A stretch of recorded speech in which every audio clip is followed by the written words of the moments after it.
5 minutes after. 101.5 The Buzz of Cincinnati. We're your talk station. It's the afternoon experience. My name is Emanuel Livingston. I am with you until 3 o'clock this afternoon. 3 o'clock this afternoon. Got a number of things to talk about, but before I do any of that, got to introduce on the other side of the glass your favorite millennial, Raven Mundy. Hello. Your hello didn't match the excitement of the introduction. Hello, how are you today? Happy Thursday. Yeah, I like that. Hey, happy Thursday. I felt so fake. People like fake. I've learned that people like fake. I know that as well. Let's see. There's a lot going on. Speaking of the Olympics, no, not talking about Simone Biles. We talked about mental health yesterday. Some of y'all cared, some of y'all didn't. And, you know, that is what it is. But, yeah, the gold, still the all-around Olympic gold, went to an American. What's her name? Is it Suni Lee? I think it's either Suni or Sunny, one of those. Yeah, she won the all-around gold for the women. That's pretty good. And she's I keep seeing it, and I don't know how to pronounce it. But she's a different, not nationality, a different. It's historic. We'll just say that. How about that? It's historic. I have no idea what you're talking about right now. She's what is it? I'm not even exactly sure how you classify it because, you know, I'm not on stuff like that. Like, to me, you know, with sports, for the most part, I'm in the big three: NBA, NFL, Major League Baseball. I'm kind of the same way with races and stuff. I'm like white, black, and other. You know what I'm saying? I don't know what all the others are. So when you go to breaking it down, you know, there are people who are really into that kind of stuff. Like, you say your name is so-and-so, and they're like, oh, yeah, that's got a Dutch roots to it. Your people must be from... I can't do all that. I can't do all of that. I know, you know, some names sound black. Some names sound white. You do got them Asian sounding names. So, you know, I'm hip to some Asian stuff. Lee, that sound Asian. But other than that, I couldn't tell you where the origin of your name came from. But she's it was historic. I can understand why you don't want to pronounce this word because it's not an average spelling of a word. Right. So I get it. But it says that her parents are from Laos, which is an Asian country. So I guess you would... Laosian. Laos. Yeah, from Laos, which would make her Laosian. Yeah, I guess, if that's right? The word. It is now. But it was historic. Either way you look at it, she won the all-around gold for the women, and that's a big deal. That's a big deal because everybody thought that would go, of course, to Simone Biles. Simone Biles drops out, so then everybody thinks one of the Russians are going to win it, and it still comes home. And I keep telling y'all, I am pro-America in the Olympics. I'm pro-America. USA all day in the Olympics, all day. I was watching, and if you're just tuning in and you haven't tuned in to me before, I'm irritating, okay? It's just something you gotta deal with, something you gotta live with. And I jump all over the place because, you know, that's how my brain works. But I was sharing with the people that I'm really into the Olympics. I'm watching as many of the sports as I can, even though for whatever reason, I'm missing all the diving stuff. I like the divers. I did see it was like some synchronized male diving stuff. And I mean, they had to mention that one of the guys who won, his husband was at home watching along with his mother. And I didn't need to hear all that. I mean, you know, it is what it is. I didn't need to hear. You won the gold. Congratulations. Some of your peoples is at home, and they try to create these moments. They're doing their best to create these moments, but a lot of these moments, they keep falling flat. The Olympians are not as excited to see the people at home as they're hoping. The timing is off. Sometimes they can't hear them, and they be trying to conjure up this emotional moment in the Olympian, and then the Olympian be like, I'm sorry, I couldn't hear what they said. What did they say? Oh, we love you and we're so proud of you. And they be like, yeah, okay, thanks. I'll see y'all when I get home. And they be, isn't that emotional? And then the Olympian is like, yeah, it's emotional. It's horrible. It's just stop trying to conjure up emotional moments. Let the people win and let them be happy. Just let that be that. But yeah, I'm missing the diving. But I was waiting on, and this is the sport that I'm telling you, 20 years ago, hell, 10 years ago even, I could have won gold in the Olympics. I could have won gold in the Olympics. My sport, badminton. I was watching some badminton last night, and they was all over the place with the little rackets and the little thing. I don't remember what it's called. I was a natural at that. I used to take on like 3 people at a time. You think I'm exaggerating? I'm not exaggerating. I know you're exaggerating. I am not exaggerating. I would have 3 people get over there, and I'd be like, it's me against y'all 3. And they'd be all happy, like, we about to win. And I'd be, and I'd be killing it. And I'd be like, I'm dominating. I could have won an Olympic gold medal in badminton had I known that it was an Olympic sport back then. But I was watching it last night, USA. I feel like I understand now why you so obsessed with the Olympics. Because you really swear. You really think that you're like an Olympic level athlete. You really think you are. I could have. You're trying to find your foot in the door somehow. I'm telling you, this is not a question about it. This is not, I think I could have. I'm telling you right now. 20 years ago, definitely. 30 years ago, for sure. In my 20s, I could have dominated. I would have won a gold. in the Olympics. Sounds like every conversation I've ever heard between a bunch of my uncles after a couple of cases of corona. Bruh, I could have, if they would have took me serious in high school, I really could have won a championship, bruh. That's what this sounds like right now, Emanuel. I feel like you hating on me, but I'm just telling you. I'm just telling you, I could have won a gold in badminton. Now look, badminton ain't the most hardcore badass sport. You know what I'm saying? It ain't table tennis. No, I got nothing against table tennis. They be getting down. I was watching some of that too. But hey, a gold is a gold, and I'm telling you, I could have won one. Yeah, that's Suni. I'm going Suni. Suni Lee won the gold in the all-around. Her full name is Sunisa, so Sunisa. Suni, yeah. She go by Suni. I call her Suni.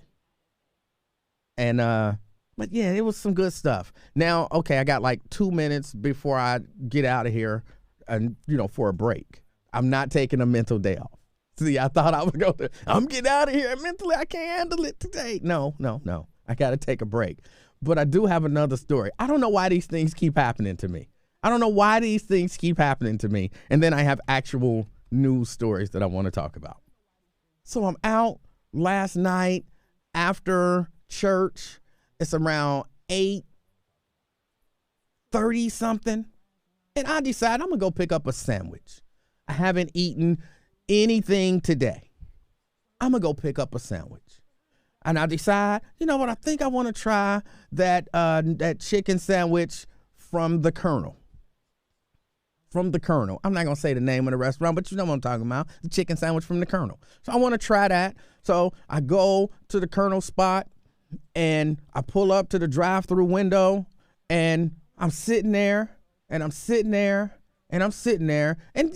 minutes go by, and I'm thinking this is kind of weird. Like, typically somebody would say, can we take your order? Yeah, that's the way things usually go. I'm sitting there, and then a lady comes and she walks out, and she's got on the Colonel's hookup. Not the white Colonel's hookup, but the hookup that they wear when they work for the Colonel.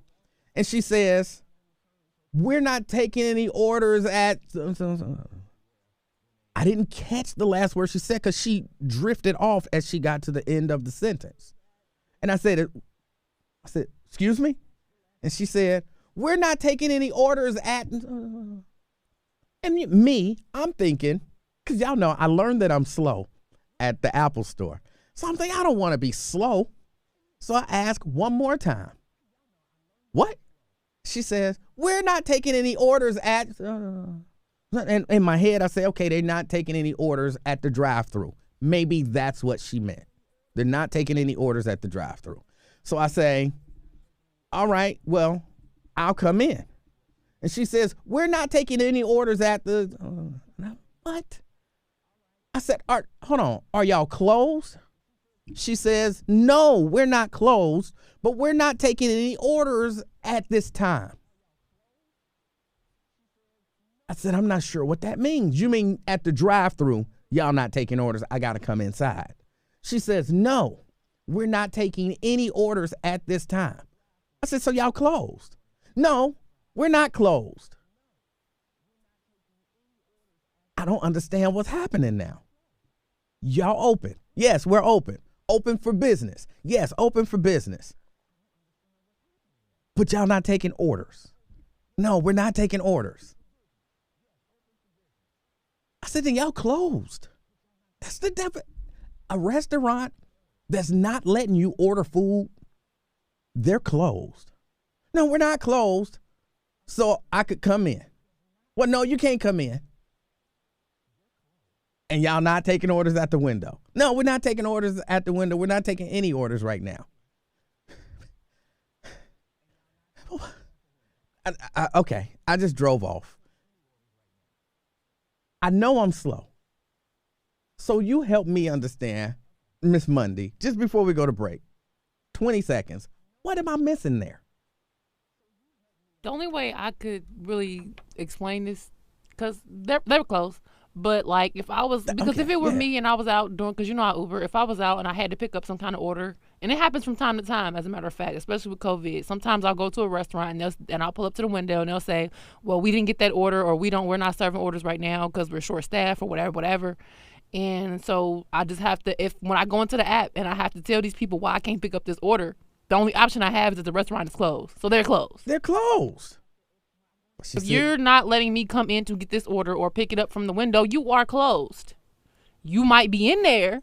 Stuff might be on, but you're closed. Right. You can't come in, and we're not taking orders at the window. You're closed. But we're not closed. It drove me. And y'all know me. I can't let stuff go until it makes sense to me or until I just abandon all the way. So I had to try to make sense of it. All right, let me take a quick break. I got some stories for you that I want to talk about, things that are going on around the country. It's the afternoon experience. I'm Emanuel Livingston. I'll be right back. 101.5 FM, 1230 AM. The Buzz of Cincinnati is your talk station. Let's go! From 6 to 10 a.m., it's the Russ Parr Morning Show. Getting your mornings right. Yeah, it's the Russ Parr Morning Show. From 10 a.m. to noon, it's the Lincoln Ware Show. Hey, if you want to stay in the know of what's going on around the tri-state, the nation, and the world, check me out. Lincoln Ware, Monday through Friday. From noon till 3, it's the afternoon experience. Then you're closed. You're closed.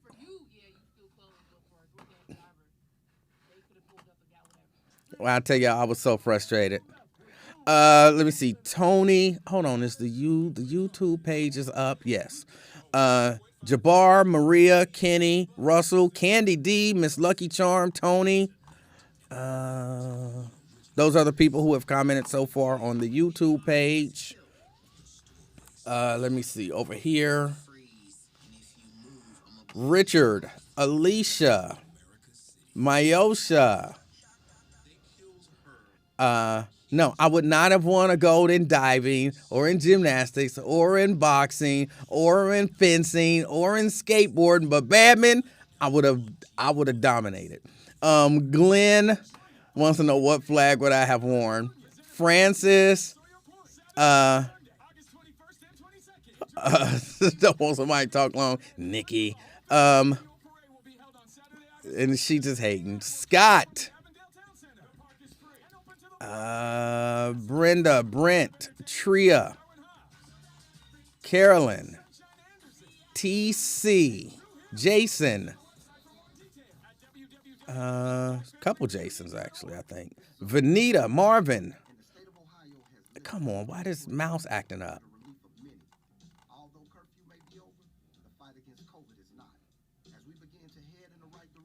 Angela, Shirley, Tanika.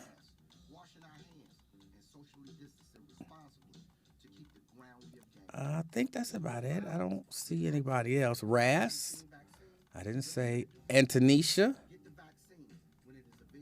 Kim, Jeannie, Carl, Vernon, Samuel, Lewis.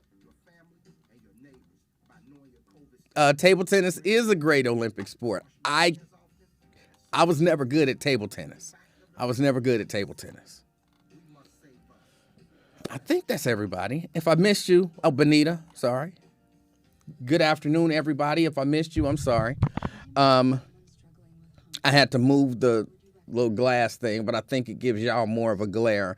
I'm going to change the angle of the camera probably tomorrow, but I didn't want to, really do it and then Lincoln have an attack because of it. So I'll change the angle probably tomorrow. DeWanda's there on the YouTube page, and Nicole. Miss Lucky Charm says she watched the fourth kind, or whatever the name of it, and she said that movie scared the blank out of me. Yes, it's a scary movie.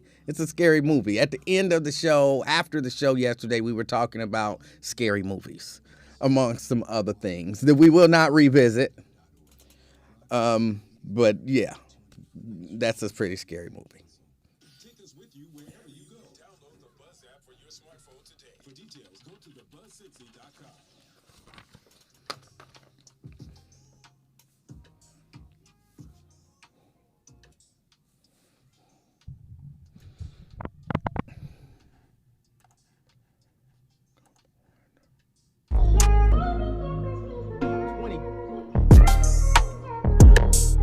22 minutes after 101.5 The Buzz of Cincinnati. We're your talk station. It's the afternoon experience. My name is Emanuel Livingston. I am with you until 3 o'clock this afternoon, talking a little bit about the Olympics, of course. And if you want to talk Olympics, just what you're watching, how you're feeling about it, anything like that, I am open for some talk about the Olympics. I am enjoying the Olympics. All right, one thing about Simone. One thing, and it's not really about Simone, just one, and then we're going to move on. The reason why this keeps coming up, the reason why we keep having to talk about it, and some of y'all don't listen to other talk stations, to other talk show hosts, but they are really, really, really slamming Simone Biles on right-wing, I like to say racist talk radio. They are really slamming her. And that's why it's difficult for me as somebody, number one, who loves black people and who loves black women and then who supports this sister. It is difficult for me to just listen to people bash her. Because y'all like, oh, y'all talking about it too much. We tired of talking about Simone. Move on. They're not tired of bashing her. And that's why we keep bringing it up, because it's hard to just listen to somebody bash her and then not respond, or at least show her the same level of love that they're showing hate, and to try to balance it out in some way, shape, or form. Try to their hate with our love. And so this whole thing has really illustrated to me how much, and I get it, and I get why she is finally at a breaking point where she just had to choose herself, because it's easy to deal with positive pressure when everybody is walking around calling you to go and saying that you're the best and that can't nobody beat you and that everybody is on your team and on your side and is excited for you and they can't wait to see you perform because they know for a fact that you're not gonna disappoint them. And then you get to a point personally where you feel like, I don't know if I can do this. And as soon as you voice that opinion, as soon as you say out loud, yeah, I don't think I can do this, now everybody immediately switches to, yeah, you weak. You don't know, you're not good enough. You should have thought about this before you did this, and you should have did that. I get it. That's not even necessarily what they're saying. They are bashing her on another level. You know what I'm saying? And it's irritating to listen to it and then to not say it. But I get it. Again, if you don't hear the bashing and the level of bashing, then you're like, why do they keep talking about this? Okay, she not competing. Y'all move on. But it's like, if you hear people basically talking about her like a dog, she's a quitter, she's this, she's not American, she was never good anyway, they propped her up because of her race, and that, and all of that kind of stuff because she didn't compete. But then I just sit here and be like, anyway, that's enough about it. It's very difficult to do that. So when y'all hear the passion that I have, that I'm sure that Lincoln has, because remember early on Lincoln was like, oh, she a quitter or whatever, but then Lincoln heard the other people bashing her, and I give Lincoln a hard time about how he treat black people and so on and so forth. Some of it is warranted, but Lincoln can't sit there and listen to the things that are being said about this sister and just let it be said. So it is exceptionally difficult as someone who listens to and pays attention to the climate of talk radio, and you listen to that side and how they bash her. It's not the same, okay? I have to give a disclaimer. I have to, before I go into an analogy or something like that. It's not the same, all right? I understand it's not the same, but hopefully you guys will understand. Think about here locally when they were just bashing Judge Tracy Hunter. And they was down the dial. Y'all maybe didn't hear if you don't listen down the dial, but they was killing Judge Hunter. So we had to, for a number of reasons. There are other people listening, like the mainstream media, if you want to call it that. Here, 5, 9, 12, 19. They're listening. They hear them down the dial bash her hard. And, of course, they're listening on this end of the dial like, but does she have support in her own community? And then if we just ignored it and didn't say anything, the mindset would be, yeah, she doesn't even have support in her own community. So then they would probably possibly join in on the narrative that, oh, she's a quitter and she's un-American and she's this and she's that, because they feel like it was okay to do because they didn't hear from this side of the dial. They didn't hear people saying, we support that sister. She got a right to be concerned about her health and all of that kind of stuff. So just, I try not to bring it up, and I'll try to not talk about it, but understand that it's difficult for me to not talk about it because of the way that she's being bashed and because of the reasons that I perceive that they're bashing her so. So I'm not going to get into it like I did yesterday, but y'all don't understand how hard it is to sit back. When I be saying somebody got to stand up for the sisters and all of that kind of stuff, and I get, Simone, she's a rich young lady and so on and so forth. She don't hear what they're saying down there. Okay. But I really be meaning that stuff. And if I hear a concerted effort to diminish this sister, it's difficult to just let that effort go unchallenged. I remember, I don't know if it was last week or the week before, but we briefly talked about Britney Spears and all her mental stuff, and that was being pushed to the forefront of mainstream media, and how every news pundit possible was like really scrambling to show their support and want to like not that is, I don't think that is any of it is like not justified, but they couldn't wait to like take Britney into their arms and embrace her with such understanding and loving, forgiveness for anything that may have occurred with her mental health over the last 20 or so years or whatever. And it just is funny to me because at that time you were saying to me, I don't really care about Britney Spears. Like, I just don't care. Yeah. And I was just saying, well, I kind of think that it's good that she's getting, some sort of justification for everything that she's been through. But I kind of understand your point of view at this point, because it's very clear that a white woman can have a whole ABC News interview about how she's been struggling with her mental health for the last 20 or so some odd years, and mainstream media will rush to like lend her a shoulder to cry on and get all her issues out and point fingers and all that good stuff. They couldn't wait to do that for her. But when it comes to Simone, they really are just like trying every which way to figure out how to call her a lazy you-know-what. Mm-hmm. They really trying to figure it out. That's exactly what it is. It's crazy to watch it all go down. And then y'all want us to sit back and just let them call her a lazy you-know-what. Now, remember, when I was talking about Britney Spears, I wasn't talking about Inside Edition. I wasn't talking about Entertainment Tonight. I was talking about on a hard-hitting news program. They did a whole long piece on the difficulties of being Britney Spears and focused on the Free Britney movement,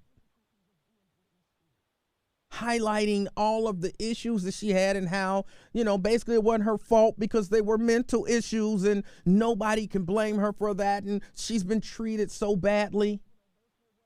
They're shocked that she didn't just go away somewhere because of how difficult life has been for Britney. You're not seeing that, or at least I haven't seen that on a mainstream news program. Again, I'm not talking Entertainment Tonight. I'm not talking about, VH1 behind the music. I'm talking about mainstream news program. So that's why I'm going to support Simone. And I'm not fronting like I was disappointed. I wanted to watch her perform. I was disappointed. But I still support the sister. And again, that's why you keep hearing us bring it up. All right, I got an update for you guys. I know you guys were really looking forward to this update. And so stay tuned. When I come back, I got an update on the story that you guys have all been asking me to update you on. It'll happen when we come back. It's the Afternoon Experience. I'm Emanuel Livingston. I'll be right back. 101.5 The Buzz and Walker Funeral Home presents the Black Business Spotlight. This month, we are shining the spotlight on Nikki Stevenson, owner of Southern Grace Cincy Catering. With over 18 years of industry-related experience, Nikki Stevenson also has experience in accounting, customer service, and management, also while having obtained her bachelor's degree in business administration. Nikki Stevenson moved to Cincinnati in 2014 after asking God to show her her life's purpose. She was reminded of the passion she had and skills she learned. No, they did. They did. I'm sorry, Jay. Jay says they didn't support her when her Olympic coach raped her, and they pushed that under the rug.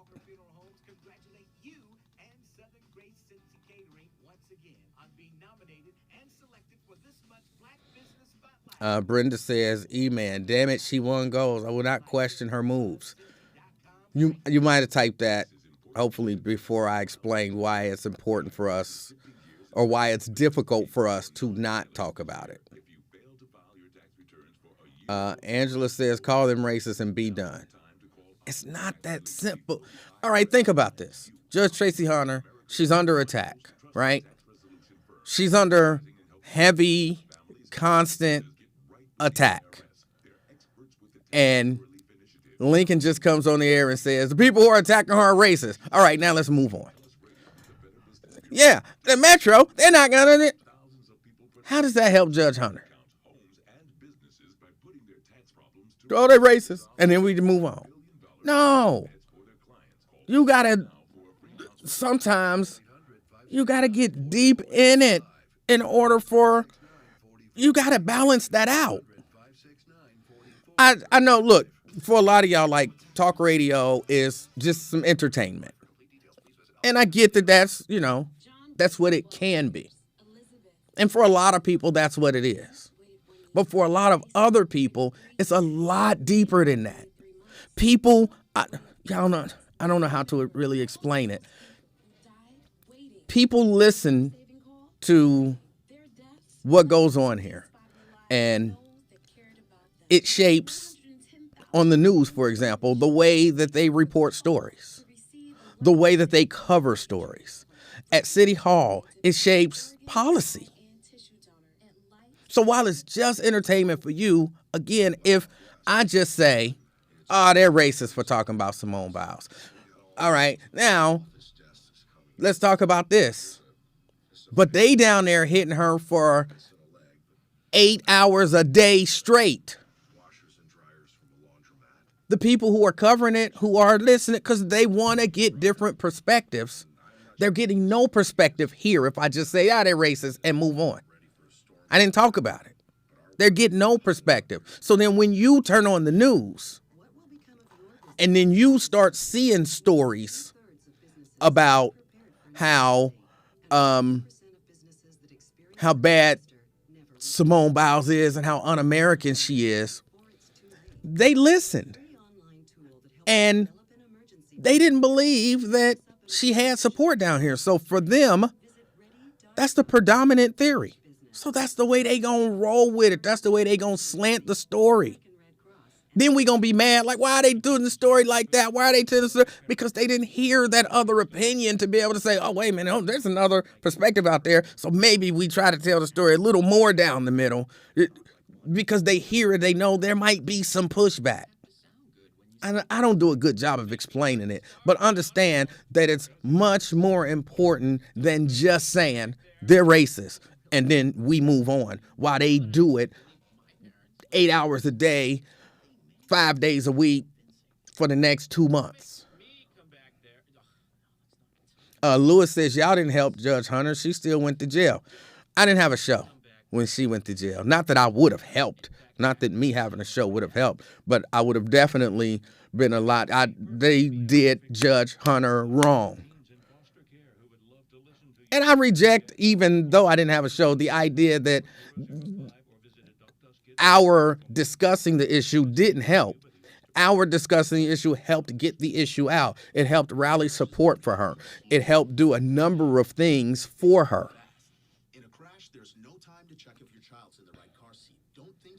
It didn't keep her out of jail. That's true. But it was helpful. Did you miss something? Catch the rebroadcast. Do it again. For the full schedule, go to thebuzzcincy.com.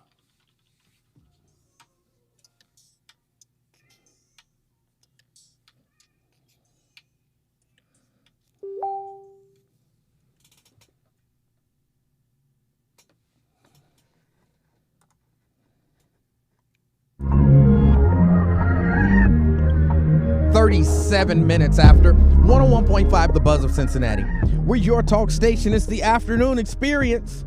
I'm Emanuel Livingston. I'm with you until 3 o'clock this afternoon. All right, hold on just a moment, Bo. Just a moment, Jane. 749-1230. That's the number to get on board. No story that I've done since I've been on the air, I've had more call for updates than this story.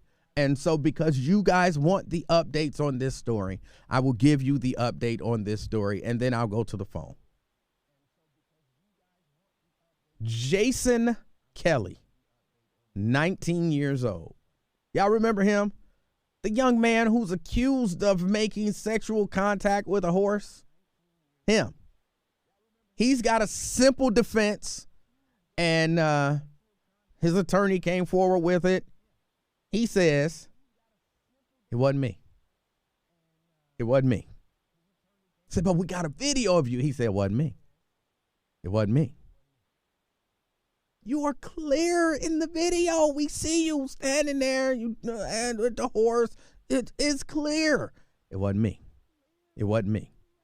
Despite the existence of video evidence, the teenager arrested for allegedly sexually abusing a horse in Boston has pleaded not guilty to bestiality charges, and his lawyer insists he's not the culprit.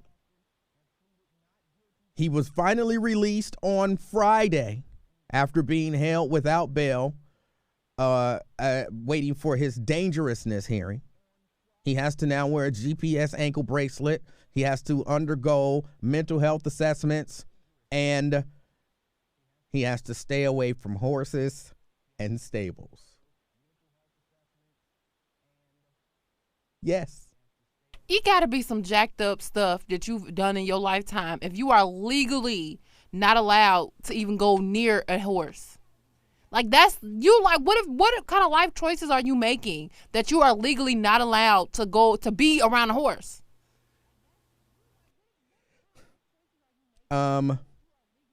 They say his mugshot clearly identifies him He says that's not him. But the police say, look, you fit the description.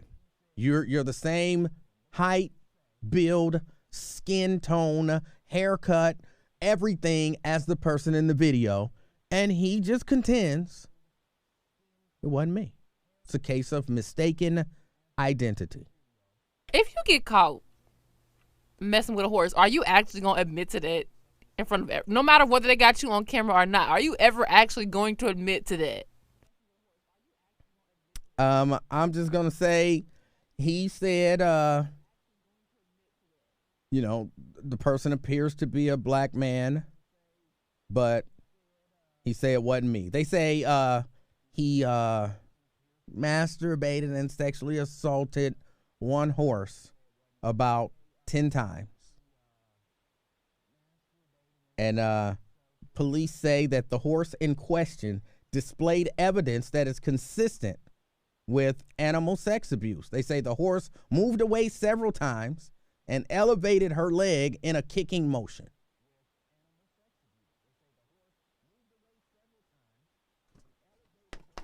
I can't look at you no more when you talk about this stuff. You are a terrible influence, Emanuel. I'm not sure what you're talking about. You know exactly what I'm talking I about. have no idea. Yes, you do. Let me go to the phone. Bo. Yes, sir. Yes. I don't think they'll let him watch the equestrian events this Olympics. They might not. Might not. But as far as Simone goes, Caucasians have been doing this to athletes and people, our leadership, all through history. It's nothing new. They do this to us. They do it to us. They say all kinds of things. They'll dig up everything they can find to discredit us. But the truth is, she's a genius at what she's done. They've never seen anybody like her before. So, they're a little bit disappointed because they keep running them little skinny white girls out there, and they can't do what she does. And I'm not saying that to be racist because, from my understanding, there's only two places in the world where Caucasians call themselves white people, and that's here in the United States and South Africa. Make you wonder. But what they keep doing is showing what she went through. She was abused by that diabetical Caucasian. And just to think that she can still perform at that level, having suffered through that, it makes me wonder if she just said, I had enough. I don't know. I mean, I doubt that she just said, I've had enough. I have no reason to not believe her when she says, look, it was some stuff going on. I didn't feel comfortable. I had enough. Okay. I mean, I guess that's one way to look at that. Maybe her mind said, we've had enough. 24 years old. Think about that. And what he did to her. And you got all these lights and cameras and flashing, and they're showing his picture, her picture. Come on. I just know I support the sister. If she didn't want to, Me too. For whatever Me too. reason, She's if a she didn't genius. want to do it, I'm cool with it.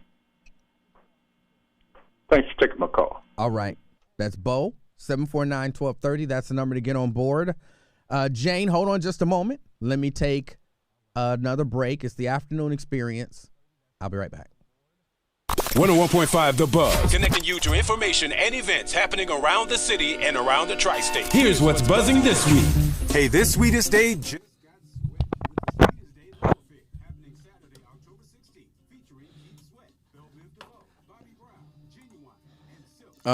J. Rose said, what weirdos wanted an update of that story? Bro, a lot of people wanted updates. I wish I could play my voicemails for y'all. They won't, it's a rule here. You have to get people's permission to play their voicemails.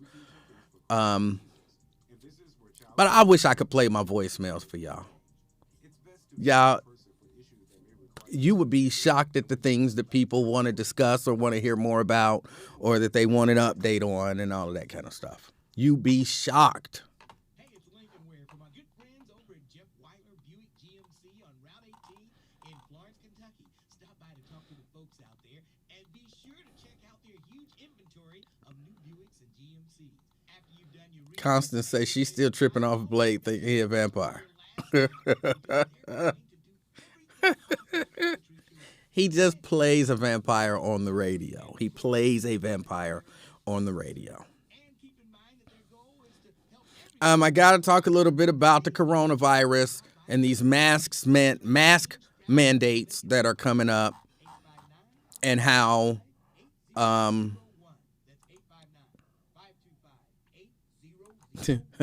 Nat says, I heard playing people's voicemail was a HIPAA violation. It's not a HIPAA violation. But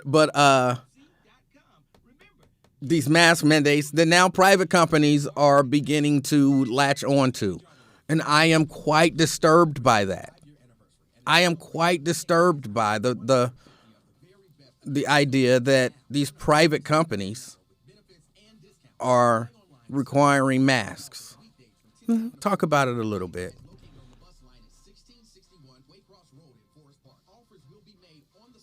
Samuel says, I'm not so sure about that, Emanuel. You're not sure about what? I also got to talk about the alleged memo distributed to the Capitol Police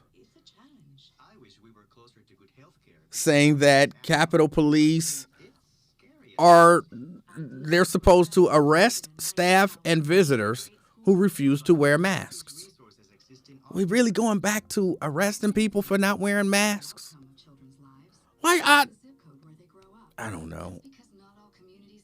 It seemed overboard to me. And I want to talk about the baby. Miss Mundy. Now, were you familiar with the comments that, if you wanted to, you could turn that mic on. Are you familiar with the comments that the baby made? Yeah. Yeah, I want to talk about that for a minute. You're listening to the Afternoon Experience with Emanuel Livingston on 101.5. The Buzz of Cincinnati, your talk station.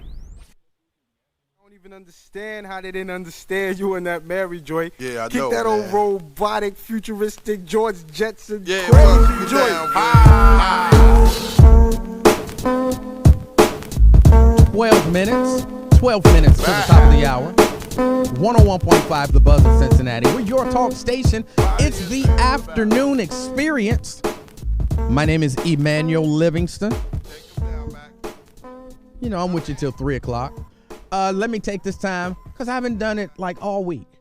Monday through Friday, 6 a.m. to 10 a.m., the Russ Parr Morning Show. Get up to par with Russ Parr and the crew. It's a good show. It's a good way to start your day. I know. Let me. I know it's not Tom Joyner, and you guys were used to Tom Joyner, but give Russ a chance. Like, for real, give him a chance. Don't listen to him thinking, how do he stack up to Tom Joyner? Just listen to him on his own merits, and you'll find it's a good show. All right? Bring your ability to laugh and to think. And, of course, they play some good music. 6 to 10 a.m., Monday through Friday, the Russ Parr Morning Show. 10 a.m. to noon, the best show on radio, period. The Lincoln Ware Show. 10 a.m. to noon, Monday through Friday. Don't want to miss that. If it's happening, Lincoln's talking about it. He's talking about everything and everybody. Don't want to miss that. Of course, noon to 3, I'm here. 3 to 6, keeping it real with the Reverend Al Sharpton. Don't want to miss that. We do some replays. At 6, we replay Lincoln. At 8, we replay this show. At 11, we replay Al Sharpton.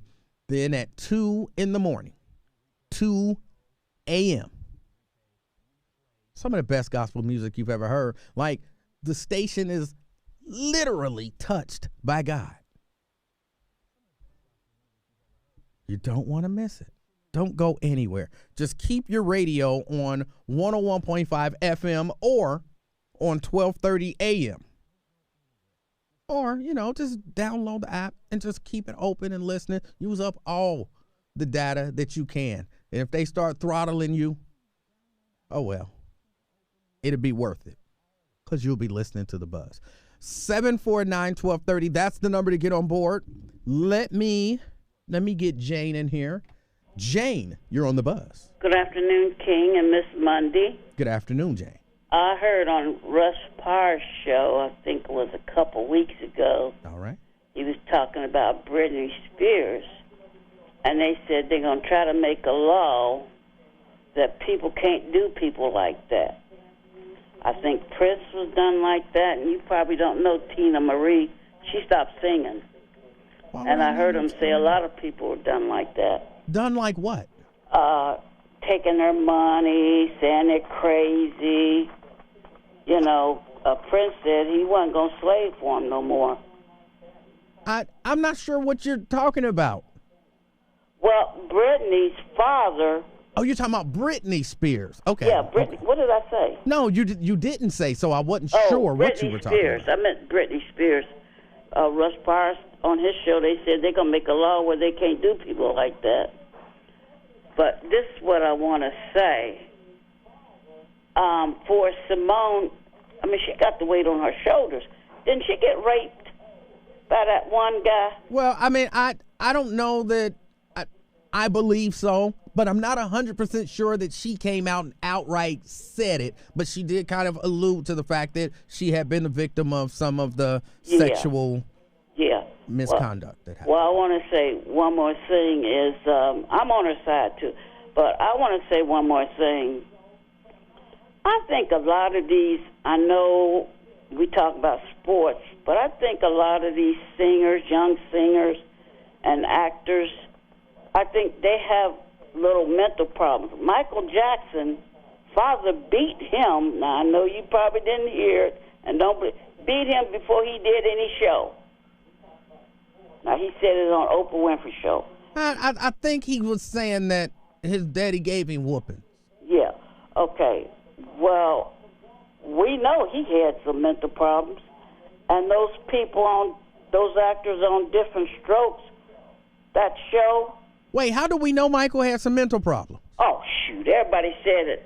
Who? When he got older, Michael was doing all kind of weird stuff. Well, he had an addiction to drugs and stuff like that. And hanging his baby out the window.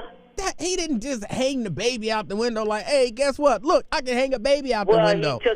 Well, then let's just say he put it to the window, then the window was open. But that don't necessarily say, he made some misjudgments, but that's slightly different than saying someone has a mental problem. Well, he showed a lot of mental illness. How? Before he died. How? Yeah. Oh, a lot. You didn't see him, but he did. You didn't see him either. Those actors on Different Strokes, a lot of them, they did some mental illness stuff.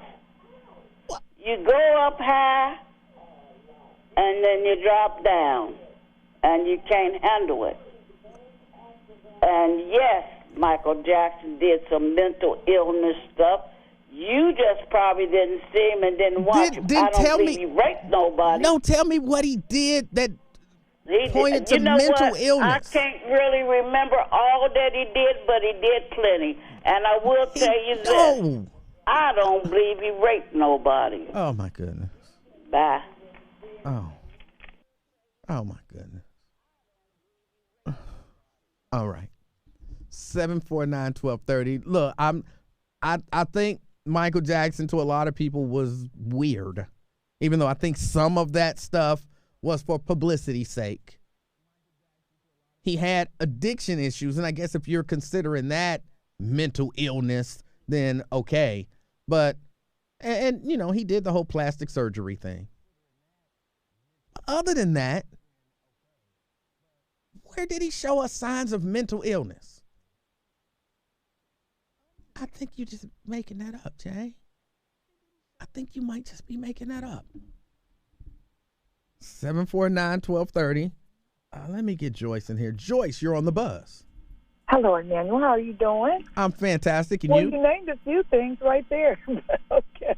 But that's what if you consider, a drug addiction a mental illness. Taking drugs is self-medicating, and we know that drug use is a disease, don't we? We found out, haven't we? Well, that's what they say. I still don't know that I believe that. We're going with it too, Emanuel. They say that, so it is.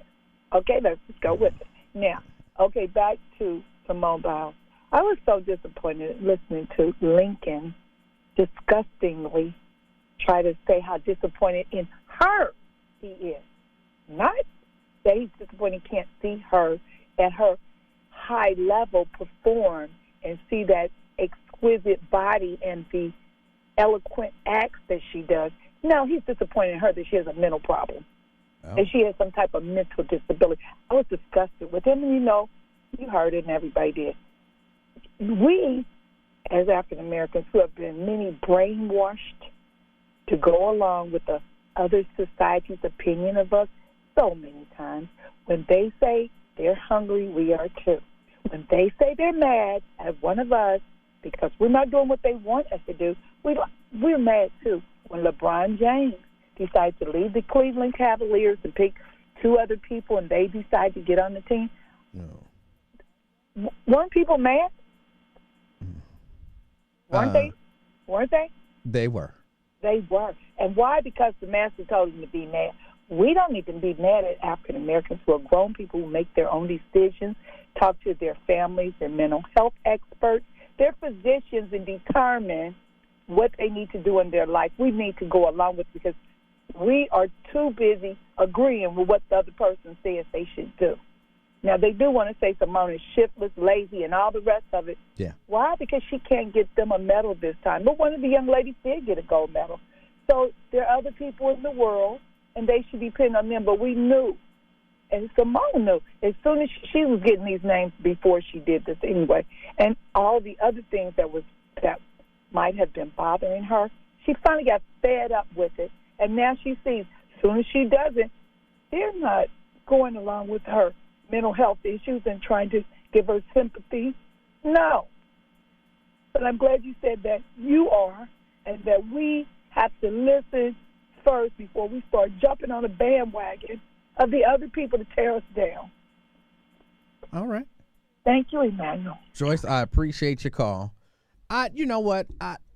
It's always difficult for me. Not that I don't do it, but it's always difficult. I struggle when I have to, or when I feel like I'm going to criticize an African American, in particular, a high profile African American. Because sometimes criticism is warranted. Sometimes it's warranted. But you don't want to, give a warranted criticism and then people take it somewhere where you didn't mean for it to go. You know what I'm saying? Like I'm critical of this person, and have you ever been critical of somebody? Just slightly critical. Like they deserved it. And then somebody takes that criticism and go too far with it. Be like, hey, he's always late for work. He really should work on his timeliness. And then somebody else there would, he is. He lazy as hell. And he this, he that. And you're like, whoa, no. I'm not saying all that. I'm just saying in this area, he need help. But all that other stuff that you throwing in there, that's something different. And then, don't let it be somebody, of another race or whatever. And then they want to start throwing other racial stuff in there. And you like, look, he can be criticized for being late. But all that other stuff. So for me, I always struggle with criticizing African Americans, even when that criticism is warranted. Because that you got, especially, here in this talk radio thing, you got other people who going to take what you said and run with it and pump it up and make it seem like it's bigger than it is and add their own racist slant to it. So I don't know. I think everybody knows, I'm not a big LeBron James fan. Not a big LeBron James fan. But you don't really hear me bash LeBron James. If asked about it, I'll freely tell you I don't like the guy. I don't like the guy. Of course, not personal. I don't know him as a human. Just as a basketball player and a persona, I don't care for him. But then you get other people take that and run with it. Yeah, just shut up and dribble. And it's like, whoa. No, that's not what I'm saying. So I'm going to try my best to be more careful about coming after African Americans, just because, and I don't know why this incident did it, but kind of opened my eyes a little more to how people can take a little something and blow it up into something bigger and just roll with it. Let me get a break in. It's the Afternoon Experience. I'm Emanuel Livingston. I'll be right back. WDBZ, Cincinnati, and Urban One Station. Minority controlled and operated, and serving the African American community for over 40 years. We are 101.5 The Buzz, your talk station. Good afternoon. News is sponsored by Positive Coaching Alliance. A 17-year-old boy is recovering from his injuries this morning after being shot last night in Avondale. Police believe the teen may have been the victim of a drive-by shooting in the Reading Road incident. The boy was hit in the back of the leg. His injuries are considered. Let me see. Fire marshal is investigating today after a powerful explosion and a resulting fire took the life of an 83-year-old man. The Ripley County man was working on a tank outside of his home late yesterday afternoon. Look, Michael Jackson was accused of doing things weird, but just because you're a weird person doesn't mean you are suffering from mental illness. And I'm sorry, I don't always agree that everybody who uses drugs is not suffering from mental illness. Again, unless you consider drug use a mental illness.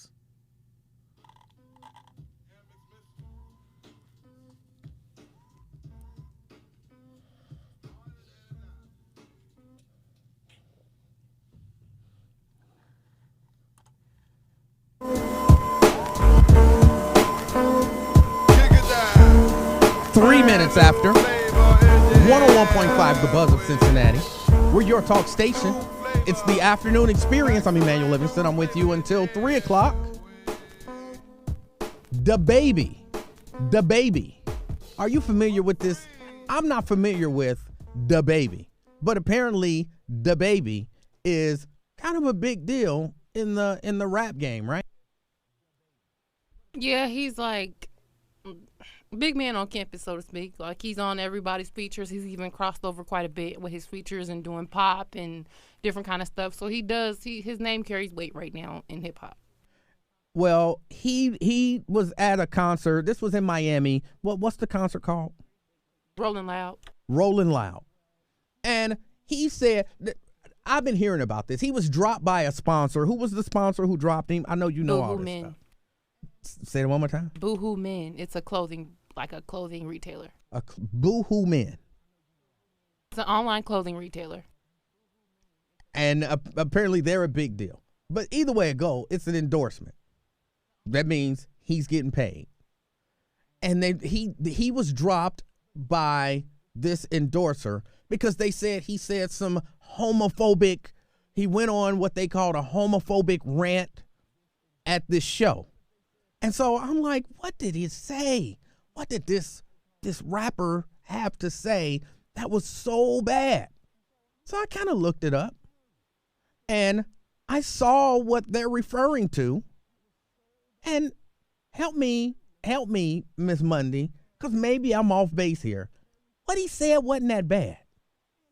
And what he said wasn't out of line with what a lot of rappers and stuff, he said, I can't say everything he said, and, for context's sake, these are not direct quotes, okay? But at some point in his set, let me do this. You ever been to, well, maybe y'all haven't, because, some of y'all older. But one of the things that hip-hop artists, rap artists do and have been doing for years, even when I was coming up, I went to a show, NWA was on the bill. And NWA said, something like, all the N's who don't pay B's for the P. It's a lot of, all the N words who ain't paying women to have sex with them. All the N's who ain't paying B's for the P. Throw your hand up in the air, or whatever it was that they said. And of course, all the brothers up in the place throw their hands up in the air. Hey! Just one of the things, they do. All of the B's in here who make their own money and ain't dependent on no N, make some noise. And all the women, people come for all different type of things. They even, all the N's who gotta buy some P, be quiet. And then everybody, hey, you flip it. You do it a lot of different ways, a lot of things. It's a thing that's been done, in particular in hip hop, since I was coming up. Okay? Doesn't make it right. That means a long time. That means it's been happening for a long time. So his kind of twist on it was something like everybody who came up in here without HIV and AIDS. He said if you didn't show up today with HIV, AIDS, or any of them deadly sexually transmitted diseases that'll make you die in 2 to 3 weeks, then put your cell phone light up. How is that? First of all, it's deeply misinformed. It don't matter. That ain't the point. It does matter. The point that he was trying to do was not to pass on medical information to people that's been vetted by an expert. He was trying to get people to put their phones up in the air. So then just say that. That's not how it's done. That doesn't make it right. Oh, my goodness. And then he said, what else did he say? What was he the said, second fellas, thing? if you ain't S&D no, that was the last thing. Put your cell phone light up. That was the last thing. He said something before that. I can't remember what the second thing it was that he said. But then he said, for the fellas, if you ain't, performing oral sex on other men, put your phones up. And I imagine all the fellas put their phones up. But the thing about that is, we live in 2021, and a very significant demographic of his fans are gay men. So there are gay men in this crowd of people who have paid money to see you at this show, who buy your albums, who pay for your music, who do all of this stuff. Okay. And you have, not only have you, like, cause like, then maybe they you didn't say nothing about, up. but he didn't say nothing about the women, S&D in the parking lot. He didn't say nothing about, like it's just very, it's very like suspicious that this is what you decided to say and bring attention to right now, especially with all this Lil Nas X stuff going on and all the controversy about his music and his new video and all that kind of stuff, and comments were made in reference directly to that at some point. Like, it's just, it's very convenient. And he just dropped a whole entire music video that looks very familiar. It looks very reminiscent of the video that Lil Nas X just dropped. They look almost like identical. Not identical, but like they look almost like the same video. So it's just very, like, at this point, you have to understand too, at this point in music in general, especially hip hop, everything is about publicity. Everything is about, I'm about to drop some music and I need people to buy it. I need people to listen to it. So it don't even matter what come out of my mouth right now. As long as it's controversial enough that I can just say some stuff and it be whatever and people is talking about me. Or that's what it's gonna take. It ain't even that you really even necessarily mean stuff. You just saying whatever now, and you and could it in the be, midst of you saying whatever, you are disrespecting people. Or could it be that he was at a concert, he said some stuff, and people are way too sensitive? People are way too sensitive. I never had an issue when I went to a concert and they talked about all of the ends, making thousands of dollars. He's anti-poor people. I never said, what? That is just something to say that I was throwing my hands up. I wasn't making thousands of dollars. I was still throwing my hands up. Hey! We can't have fun no more at a concert. Not if your fun has, this is the one thing I'll never understand. I don't understand why people think that they cannot derive fun out of not being purposely disrespectful or purposely offensive or even obliviously so. Like, if somebody tells you that something that you find pleasurable or enjoyable or fun is maybe there's a better way to do this, or maybe there's a more respectful way to do this, why wouldn't you just move to be more respectful? I don't get why people are looking and searching for reasons to disrespect people. If somebody tells you something is disrespectful and they can explain to you why this is disrespectful, and you just I don't care because it's fun. What kind of person are you? Why wouldn't you just decide to be more respectful as a human? This is over sensitivity, if you ask me. I don't really have no issue. Look. If I was, I'm saying I would imagine. If I go to a concert when I was younger, and the rapper would have said, all of the brothers who got some pee today, make some noise, knowing I didn't get none, I'd have still been like, hey! You would have said something because you didn't want to be the only man standing there admittedly not getting no pee that day. That's what that was. That ain't had nothing to do with you having a fun time. But that's what it's all about. I'm going to a concert to have fun, not to be worried about the small little comments that are looking for commentary on the LGBTQ agenda out of the mouth of the rapper who just trying to get people to put their phones Or in he the could have air. just avoided that mess altogether and said something that was more universal than completely disregarding and neglecting a fraction of his fan base who was in attendance. Oh my goodness. If you are the kind of artist who I was in attendance when they said the brothers making money, make some noise. I was a part of the fan base. They was alienating me, but I wasn't caring about that because I was there to have fun, and I knew that what they were saying was just to hype up the crowd so that we would have more fun. I wasn't super sensitive. Just because you didn't find reason to feel disrespected in that moment doesn't mean that that's a universal thing, Emmanuel. Oh my goodness. If I go to a male artist show and he talking about he said something disrespectful in regards to women, I'm not gonna enjoy the show the same way I would have if he would have just not said that mess. You really could have just been like, all right, I need everybody in here to put your cell phone light up, and it could have been over that quickly. He didn't have to say none of that extra stuff. He didn't have to do that.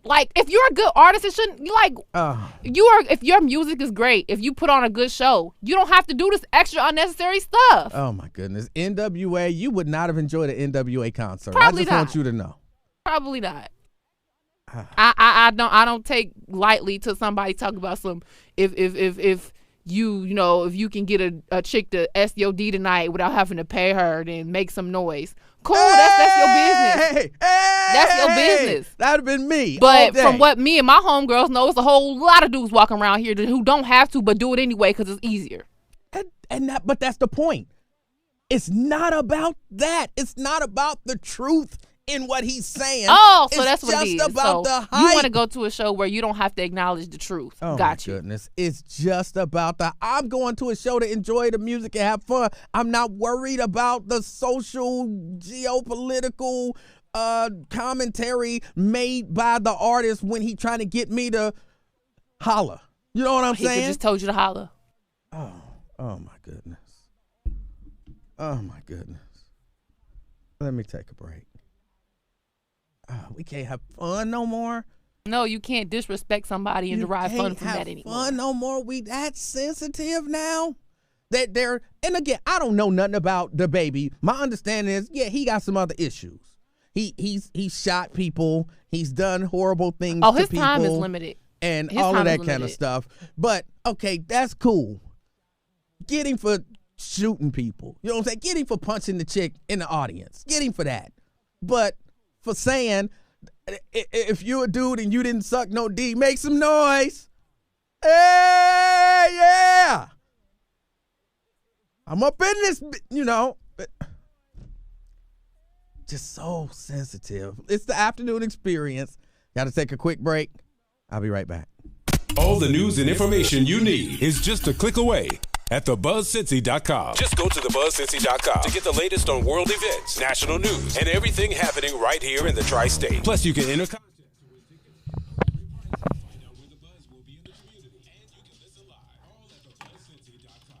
I think Lewis says if you're listening to the baby for healthcare service, then you definitely have mental issues.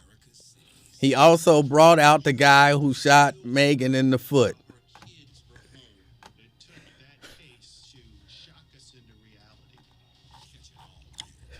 I would trail this one. All the serious people, just stay at home. I gotta go to a concert, and then the dude want everybody to make some noise, and he just have to say, if it's not too much to ask, and if you're not, too bothered, if your throat doesn't hurt, and you don't mind, will you make some noise for me?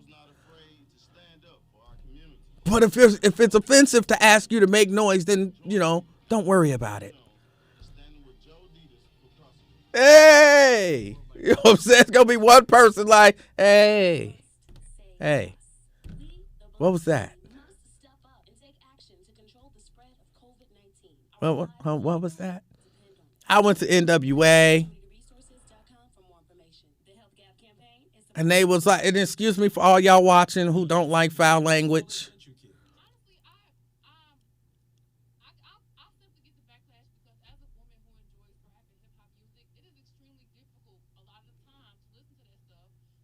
Oh, hold on. I got her mic off. I'm a freak every different day of the week.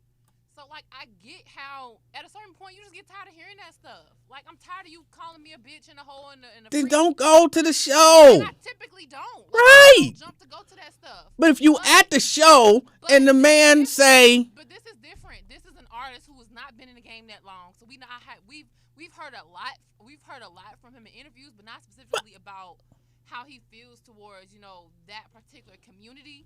And when I'm at your show and I've never heard you say anything homophobic that I can actually, verify or certify for myself, and I'm a gay fan at your show, and you out of nowhere talk about something if you ain't sucking dick in the parking lot. Yeah, I remember I was listening to I think it's Let Me Clear My Throat. And he like, all the chicken heads, be quiet. And of course, you say that, it make all the chicks because nobody want to be a chicken head. So then you start making noise. Oh, that's offensive. You're calling me, he's referring to women as chicken heads, and that's so sexist. Like, come on, it's fun. It's just fun. It's fun to disrespect people, apparently. Oh, my goodness. It's fun to call people out their name, apparently. Oh, my goodness. Oh. You can't say that the music is too vulgar, that the music is disrespectful, and then say, but it's fun. I wasn't at the show. It don't matter. But I'm saying, if I'm listening to your music, and your music is vulgar, I'm gonna go to the show and expect you to be exceptionally respectful to all the communities of the world. Come on, that's not reasonable. Your music is disrespectful. But I expect you to. Come on. I at least expect you to respect your fans. If I'm a fan of you and I'm paying you to go to your show. You would not. You would definitely not have liked NWA. Cause they was like, bitches make some noise, and all the women, and then it was, and they always pointed to a general area, which typically they wasn't actually pointing to an individual woman, but they were, oh, you don't like being called a bitch, and they had a little rhyme or whatever it was right there, and they would call her, bitch, and again, it wasn't. It was just one of the things that they did in their show, and it was fun, and it was funny, and it was hilarious, and we was hyped over it. As I said, we cannot sit up here and say that the music today is terrible and disrespectful and it demeans women, but then turn around and say, but it's fun, so we don't have to do nothing about it. Oh my goodness! Like either you want the music to change, you want it to be better, you want it to be more respectful of women and people in general. You want niggas to stop rapping about killing and smacking up holes and all this other stuff. I'd have been hollering. You gotta be willing. When he said all the dudes who didn't suck no D, I'd have been like, hey, right here. Yeah. Because, I would have knew I didn't suck no D in the parking lot. It's just for fun.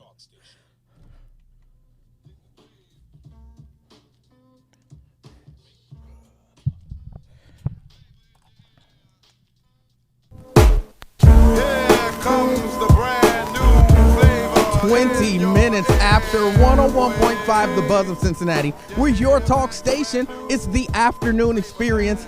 I'm Emanuel Livingston. I'm with you until 3 o'clock this afternoon. They're just people sucking all the fun out of a concert. Out of a little hype segment. Put your phones up in the air. Everybody, put your phones up in the air. If you didn't come in here with a sexually transmitted disease, put your phone up in the air.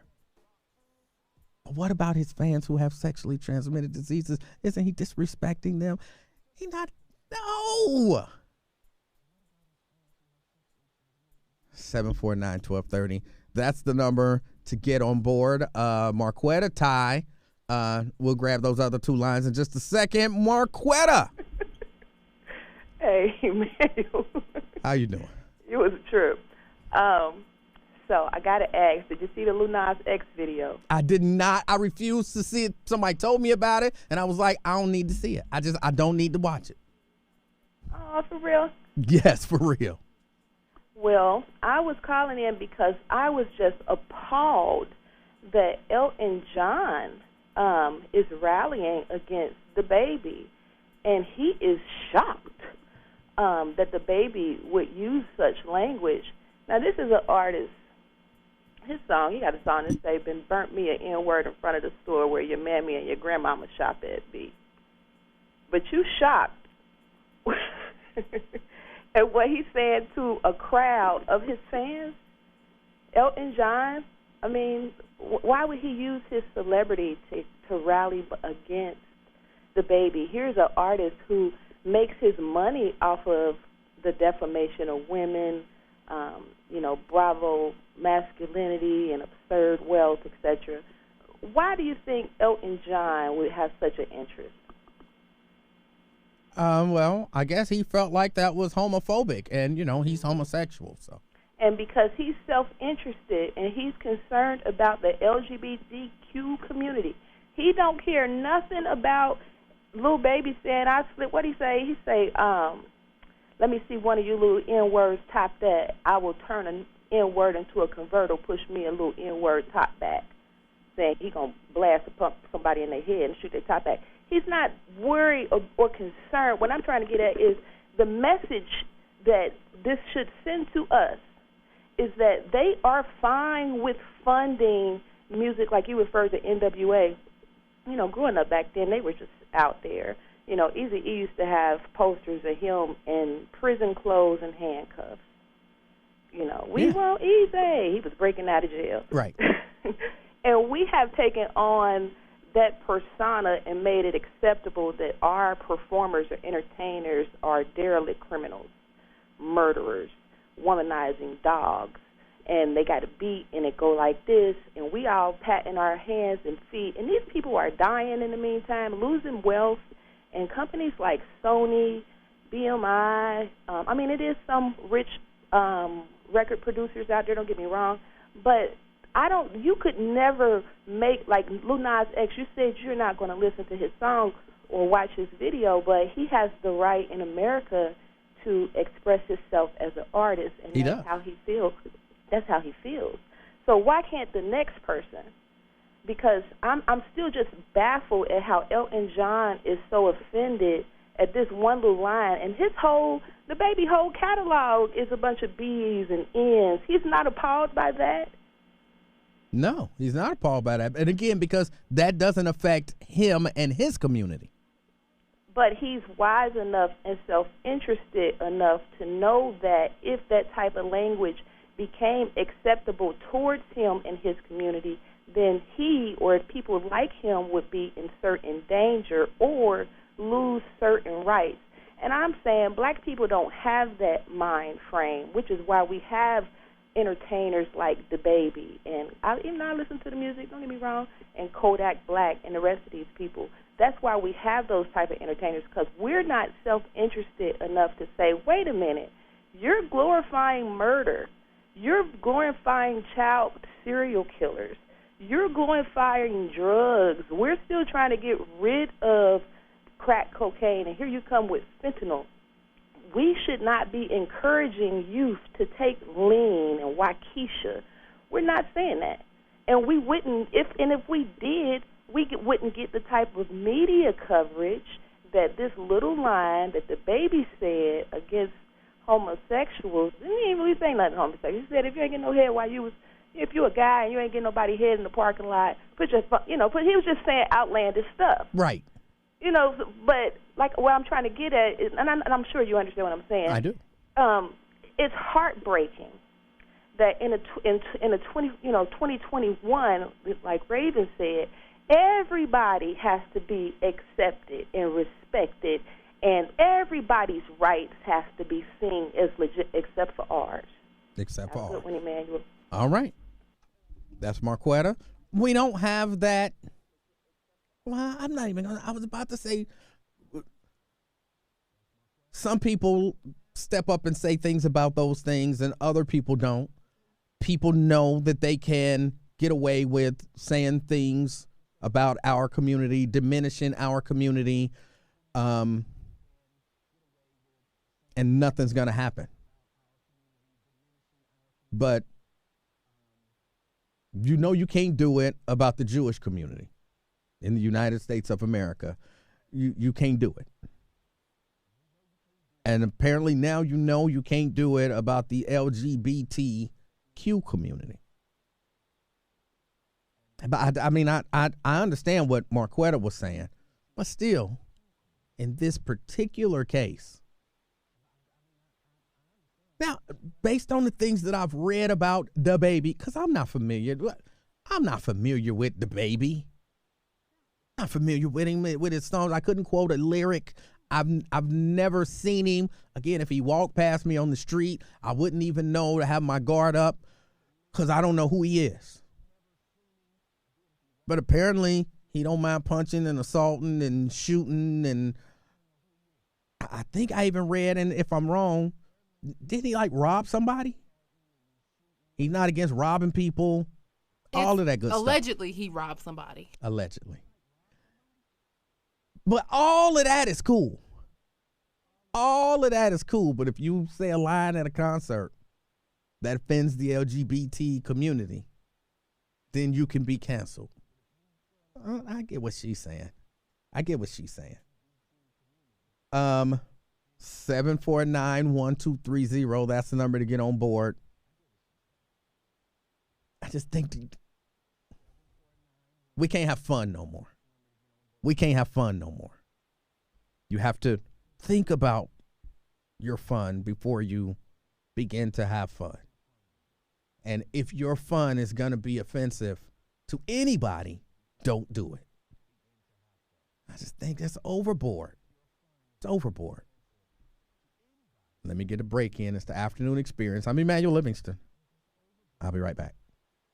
The Buzz of Cincinnati is with you wherever you are. Just download the Buzz app to your smartphone and get the best in talk radio right in the palm of your hand.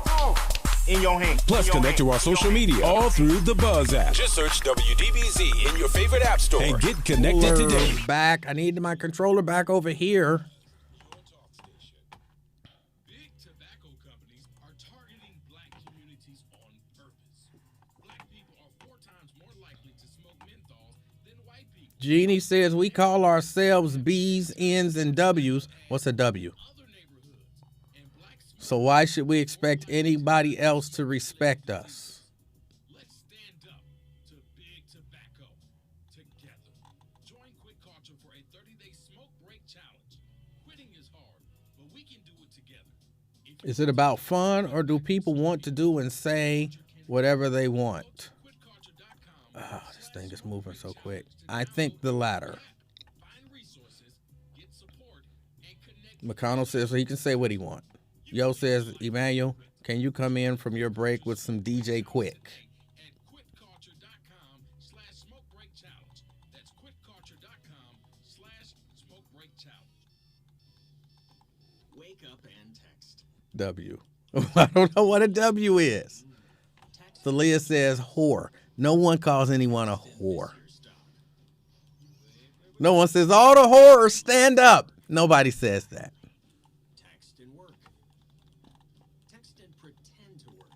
No one says whore.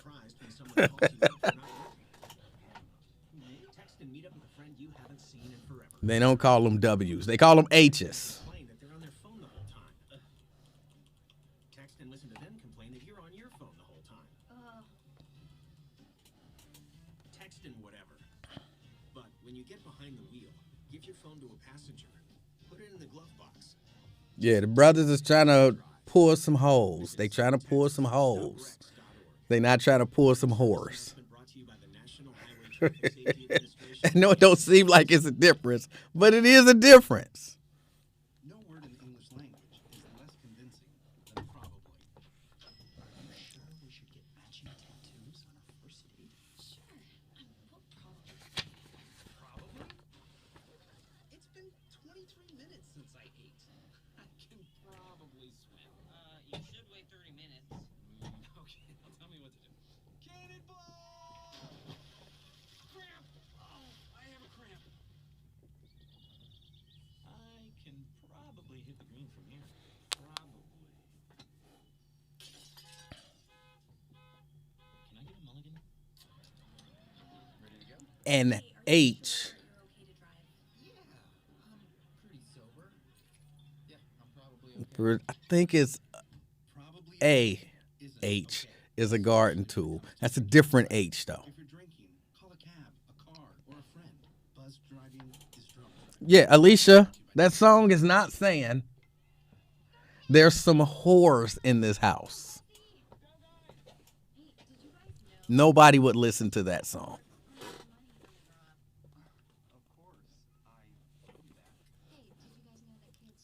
And when they're talking about holes in the house, they're not saying there are a lot of farmers in here with their gardening tools. That is not what they're saying.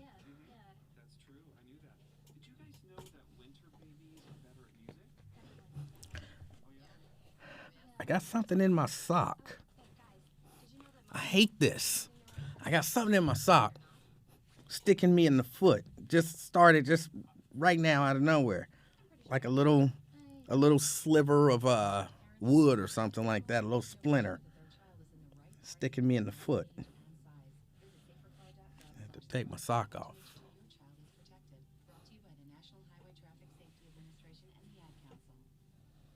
Lewis says all the sensitive people need to commit suicide. That's excessive.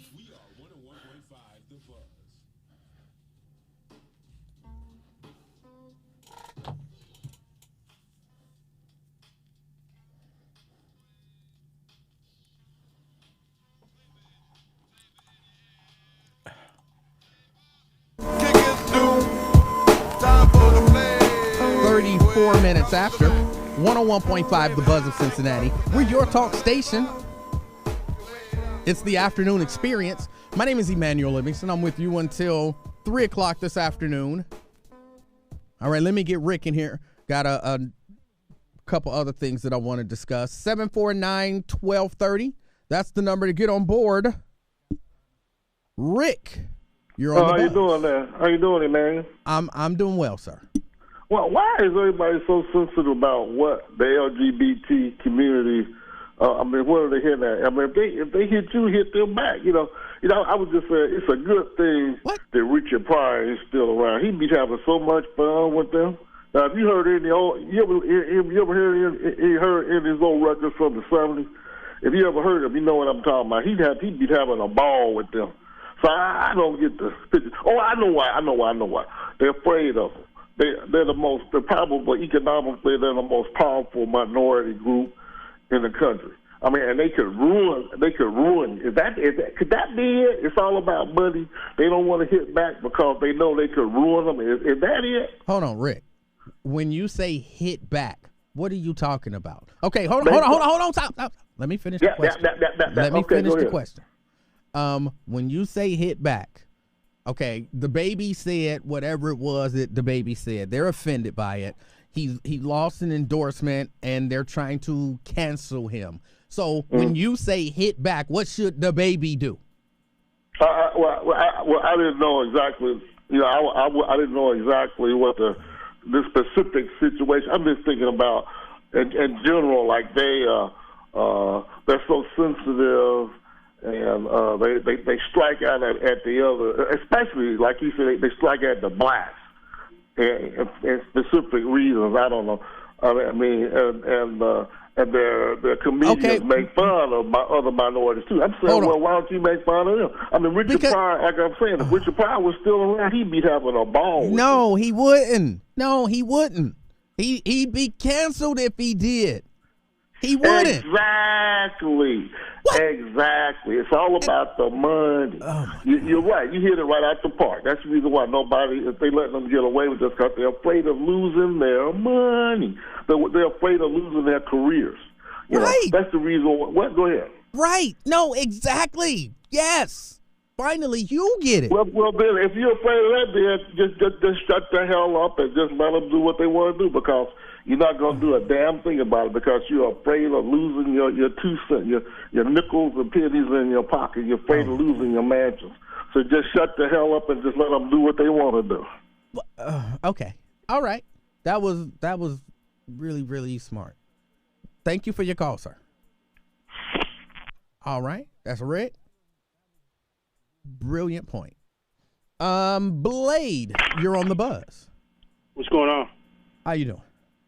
Very good conversation, but it's an old conversation. Rick brought up Richard Pryor.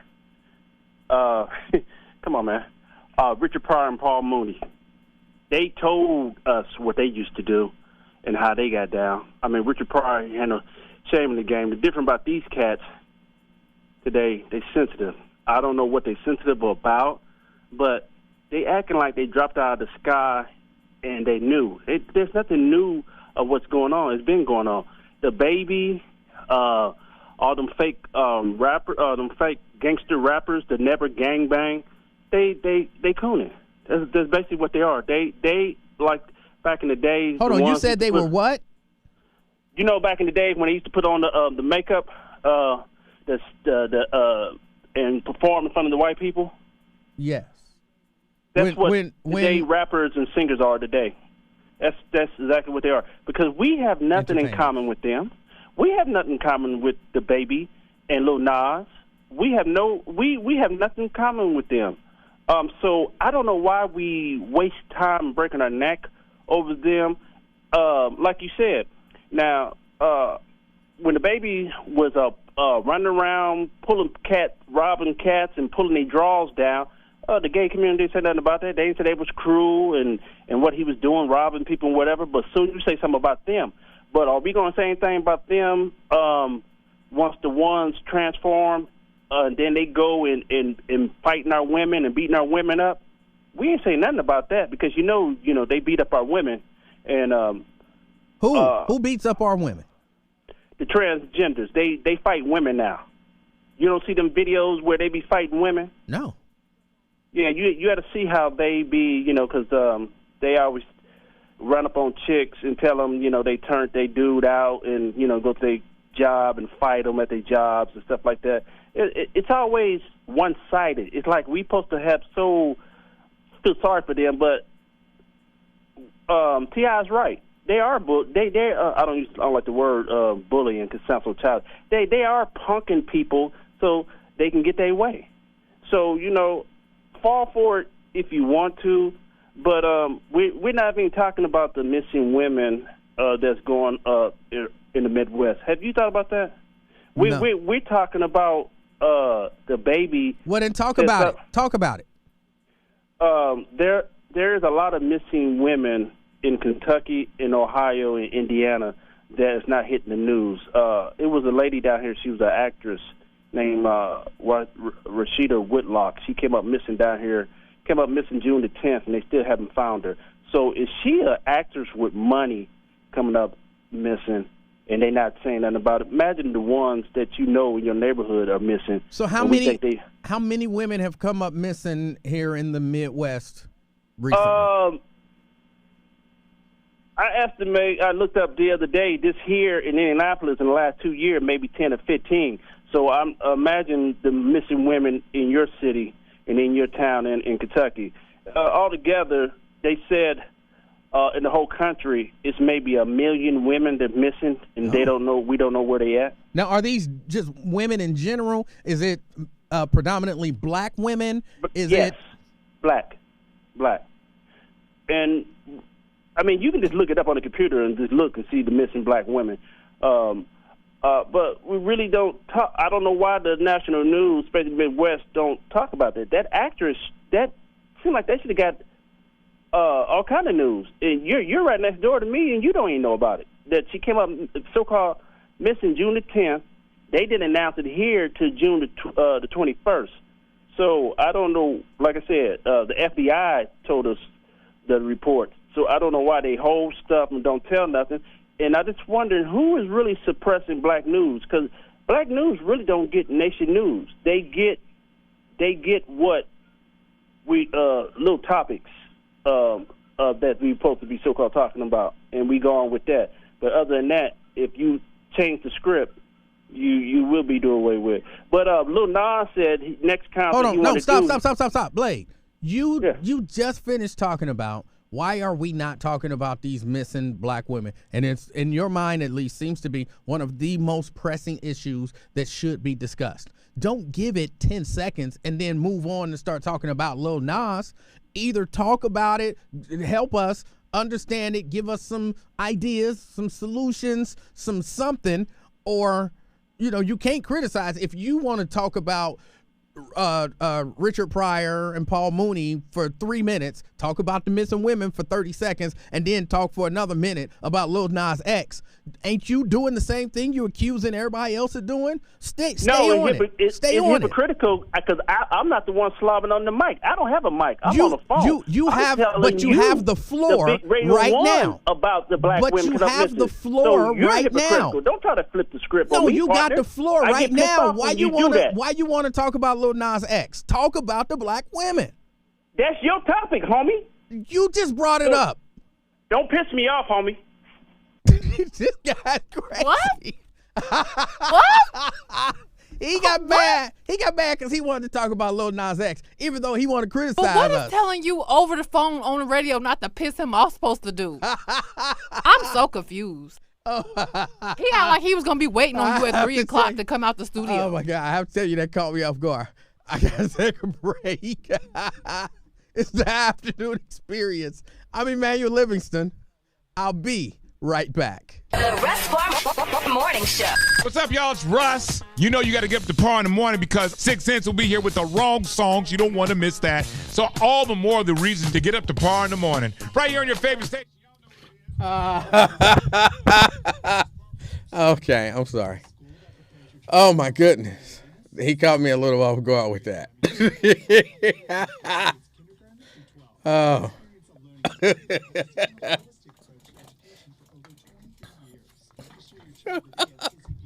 How you gonna be mad at me for giving you the opportunity to talk about what you think is the most important thing to talk about? But you want to quickly pivot. All right, but Lil Nas X.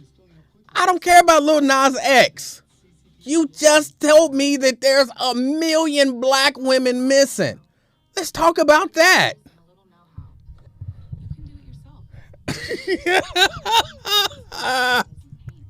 He said, don't piss me off. Oh my goodness. Oh boy. That's funny. That is funny.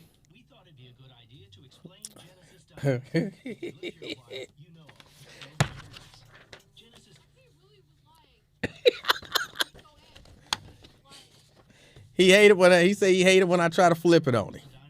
He hated when I try to flip it on him.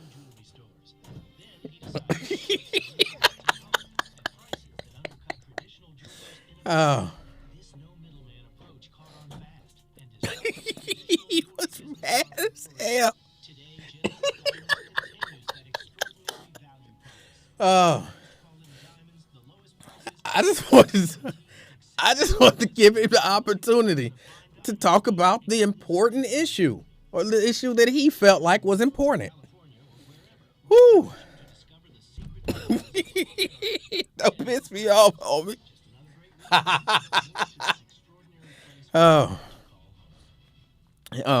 He quickly wanted to pivot. He quickly wanted to pivot to Lil Nas X after talking about how unimportant it was.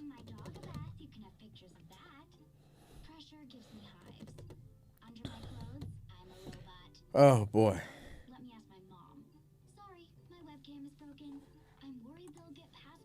All right. Whew. Y'all, some of y'all people entertain me. Yeah, somebody is always mad at me.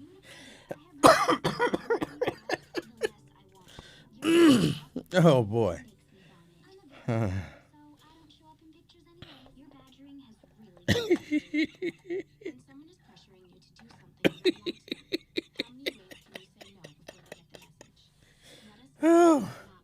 And I had to pull out of him the information that he wanted us to talk about.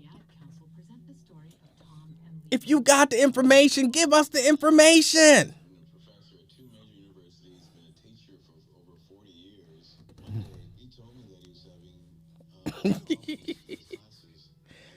Oh, yeah, I'm the one slobbing on the mic. You got the floor, though. Talk about it. Talk about it.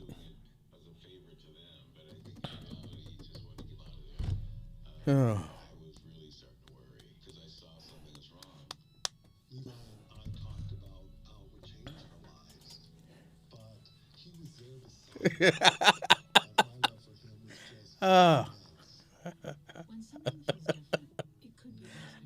No, I did not just say I had to pour out a blade. No, I did not say that.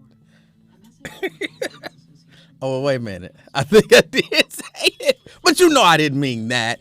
I had to pull. I said I had to. I said I had to pull it out of him. But I was talking about the information about the missing women. Stop it.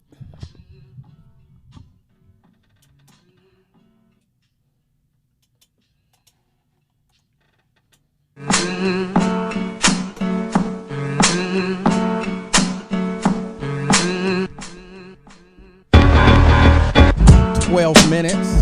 12 minutes to the top of the hour. 101.5 The Buzz in Cincinnati. We're your talk station. It's the afternoon experience. I'm Emanuel Livingston. I'm with you until 3 o'clock this afternoon. Now, there's reports of this memo. This memo going out to Capitol Police, ordering them to arrest staff and visitors not wearing masks at the house. Up there at the Capitol, ordering them to arrest them and not arresting members of Congress, but reporting them to the sergeant at arms.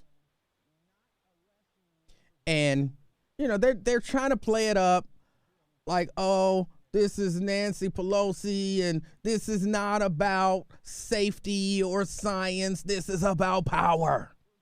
This is about power. And while I don't like the idea of arresting people for not wearing masks. I don't like it at all. But to be completely honest, I hate the fact that we have to have mask mandates. I understand why we have to have mask mandates, but I hate the fact that we have to have mask mandates. Everybody, when you're in crowds of people, in the position to be in crowds of people, you should have on a mask. If you can wear a mask. There are some people with some conditions, maybe they can't wear a mask, but you should wear a mask. Vaccinated people, you should wear a mask. Non-vaccinated people, you should wear a mask. We should be wearing masks, okay? If it don't hurt you and it helps somebody else, it's a good idea to do it. Should we be putting people in jail for not wearing masks? Absolutely not. Should we be arresting people at the Capitol for not wearing masks? Absolutely not. Absolutely not. But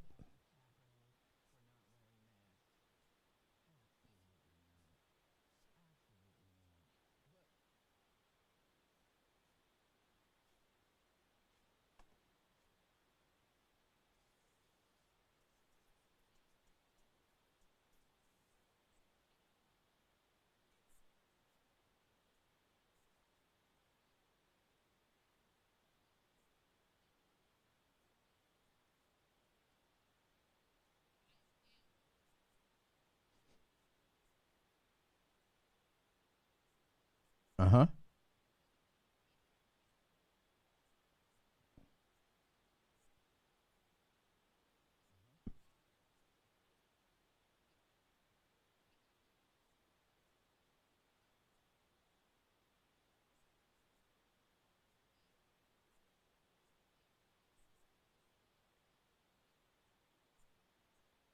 Not that I can think of.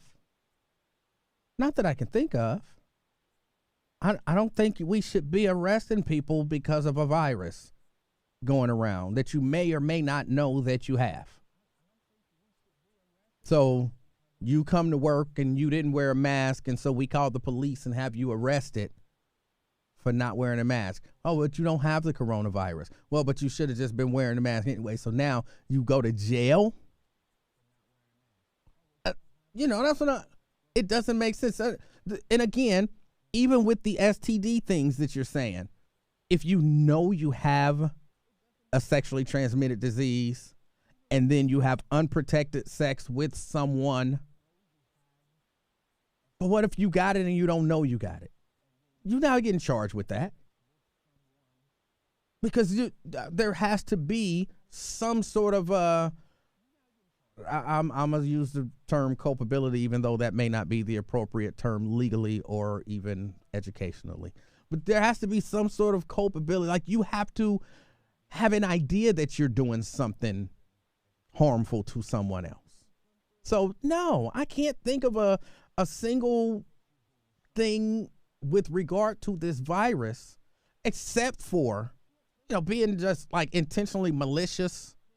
Like, I was watching a video, and I think it was a Uber or Lyft driver or something like that, and somebody intentionally took off their mask and coughed on it. Okay, something like that. That's you're assaulting someone. You may or may not have it, but the idea of you doing that is even saying, I might have this and I might be giving it to you. So, I want to create some sort of concern for your health by my actions. So just from that perspective, that's the only thing I can think about that people should be going to jail for. But I could see the day not too far from now, if things keep going the way that they are, and this is my fear, them arresting people for not getting this vaccine, even before it becomes approved. Because we're at a point now where healthcare, like people who work in the healthcare industry, they are facing termination if they are not vaccinated at this point, which I think is kind of crazy, but that's the world we live in right now. Yeah, so I don't know. To answer your question, that That's the only one thing I can think of right now. Now somebody might have something else. Well, what if this happened? And I would think about it. But just off the top of my head, that's the only thing that I can think of where I would say you should be charged. You should be charged. I mean, I think because I've seen a few videos myself of people like purposely sneezing on people and coughing on people and stuff like that. And I do think in that regard, yeah, you need something. I mean, you may not need.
You may not even be able to live here unless you're vaccinated. And I don't like that. I don't like that. But again, I could see it happening. I could see them arresting people for not getting this vaccine. I mean, they that hardcore on it. And I don't like that. But this whole arresting staff and visitors. And then, one of the other complaints about this is if you're arresting staff and you're arresting visitors, why aren't you arresting the Congress people who come into the Capitol without? No, you just report them to the sergeant at arms. No, they're not super citizens. They're citizens just like you and I. And if I get arrested for it, they should get arrested for it. But again, same time, I don't think anybody should get arrested for it. But when I see stories like this, I read them. And I have to wonder about the politics behind it. I have to wonder what's going on. I'm saying the politics behind the story. The politics behind the story. And it becomes, remember I was talking about where you're hesitant, at least me, I'm hesitant to criticize, a Nancy Pelosi. If she's behind this or backs this memo, I'm hesitant to criticize her because then that gives political fodder for other people to take that criticism even further. But I mean, even with the whole coronavirus, it's hard to talk about it and try to be reasonable. Try to be reasonable about it because people go so way out with it. I get on here and I say it's not approved by the FDA. So I'm not 100% comfortable with it yet. And next thing you know, I got two options: take the vaccine or have a double lung transplant or die. Like that. Like we can't talk about the fact that, yeah, there are some people who are just not comfortable with it right now. No, because everything is, and that's kind of the problem that I have with sometimes how we talk about things, because everything that is said in some sort of public platform space format, people literally take that as like scripture. Like some people find themselves living by that, and other people are aware that people live by the words that a quote unquote public figure says. So even you saying that you personally, you're not comfortable with an emergency, use thing, not something that, again, is not officially approved by the FDA, something that is just literally approved via emergency use, you saying that that's not something that makes you comfortable enough yourself personally to run and get this vaccine, people are going to hear you say that and interpret that as, well, maybe I shouldn't get it. Well, maybe I shouldn't do this and maybe I shouldn't do that. And that is enough for other people who are fully on board, who are fully on the bandwagon. That's enough for them to feel either offended or you have stoked some of their fear because they want everybody else to do what they're doing because they feel like they've made the best choice. If you are somebody who feels like you make you make good choices and you make the best choice, and to you the best choice is to get the vaccine, hearing somebody who's saying, yeah, that's not a good choice. That don't make good sense to me. That doesn't do for me what that does for that person. It doesn't make me feel right. It doesn't feel right to me. For somebody else who's already said, yeah, this is the right thing to do, and you being in opposition to that, you are now wrong. And everything you do and everything you say concerning the issue is wrong because you are stoking that fear within that person. We've got to, in my opinion, get to the point where we can have, because we're too fractured as a nation, as a people, as whatever. We got to get to a point where we can have conversations with each other. We can disagree on things, and we can talk about those things without being, goes back to when we were talking about the baby, too sensitive about stuff. We're too sensitive about everything. We don't agree on some stuff. That don't mean we got to be enemies necessarily. We can talk about it. We can talk about stuff. I don't know where we are with that. It's very confusing times. Let me take this quick break. It's the afternoon experience. I'm Emanuel Livingston. I'll be right back. WDBZ Cincinnati, home of the afternoon experience with Emanuel Livingston and Keeping It Real with Al Sharpton. Weekdays on 1230 AM, 101.5 FM. The Buzz of Cincinnati, your talk station. Welcome, everybody, and thanks for tuning in. I'm your host, Smokey Colbert, filling in for Smokey on his birthday, because after 75 years of Only You Can. Raz said I think that was Raz. Yo Underwood says we can't even get along on your Facebook Live. And see, here's where I think is the beauty of being me. That sounds arrogant, but I don't mean it arrogantly. The beauty of being me, I keep clearing my throat. There's a little something in my throat. I hope the Rona ain't trying to get me again. But here's where the beauty of me. I don't mind having a conversation with anybody about virtually anything. We can disagree. I want to keep talking about it until I understand your perspective, your point of view. Not necessarily until I convince you that I'm right or you convince me that you're right, but until we can both at least look at each other's perspective and say, I see where you're coming from. I don't agree with it, but there's a certain logic to what you're saying. And based on, your belief system or your experiences or your whatever, I could see how maybe you would come to that conclusion. To me, that's a great place to be.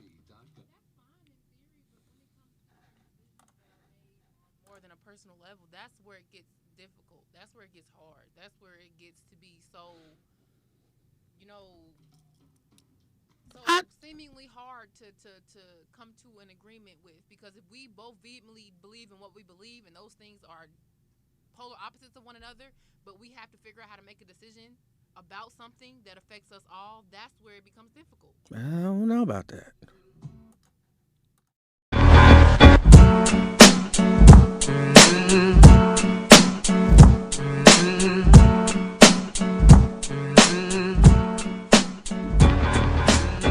Four minutes after, 101.5 The Buzz of Cincinnati. We're your talk station.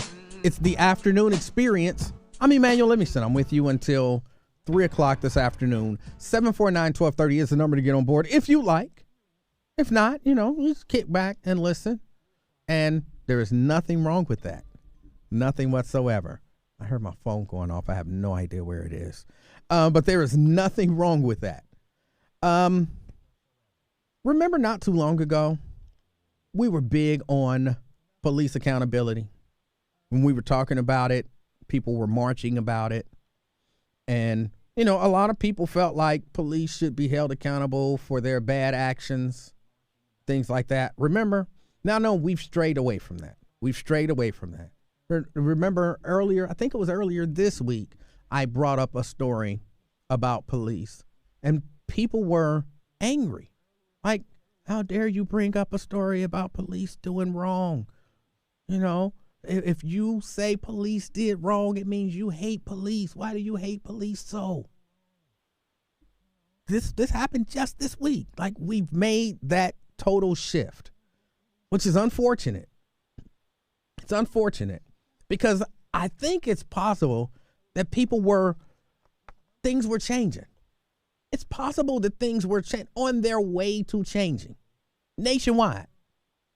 And to see us fall back worries me. Now, here's what I mean when I say things may have been on their way to changing. Because, it's like we run on a delay, right?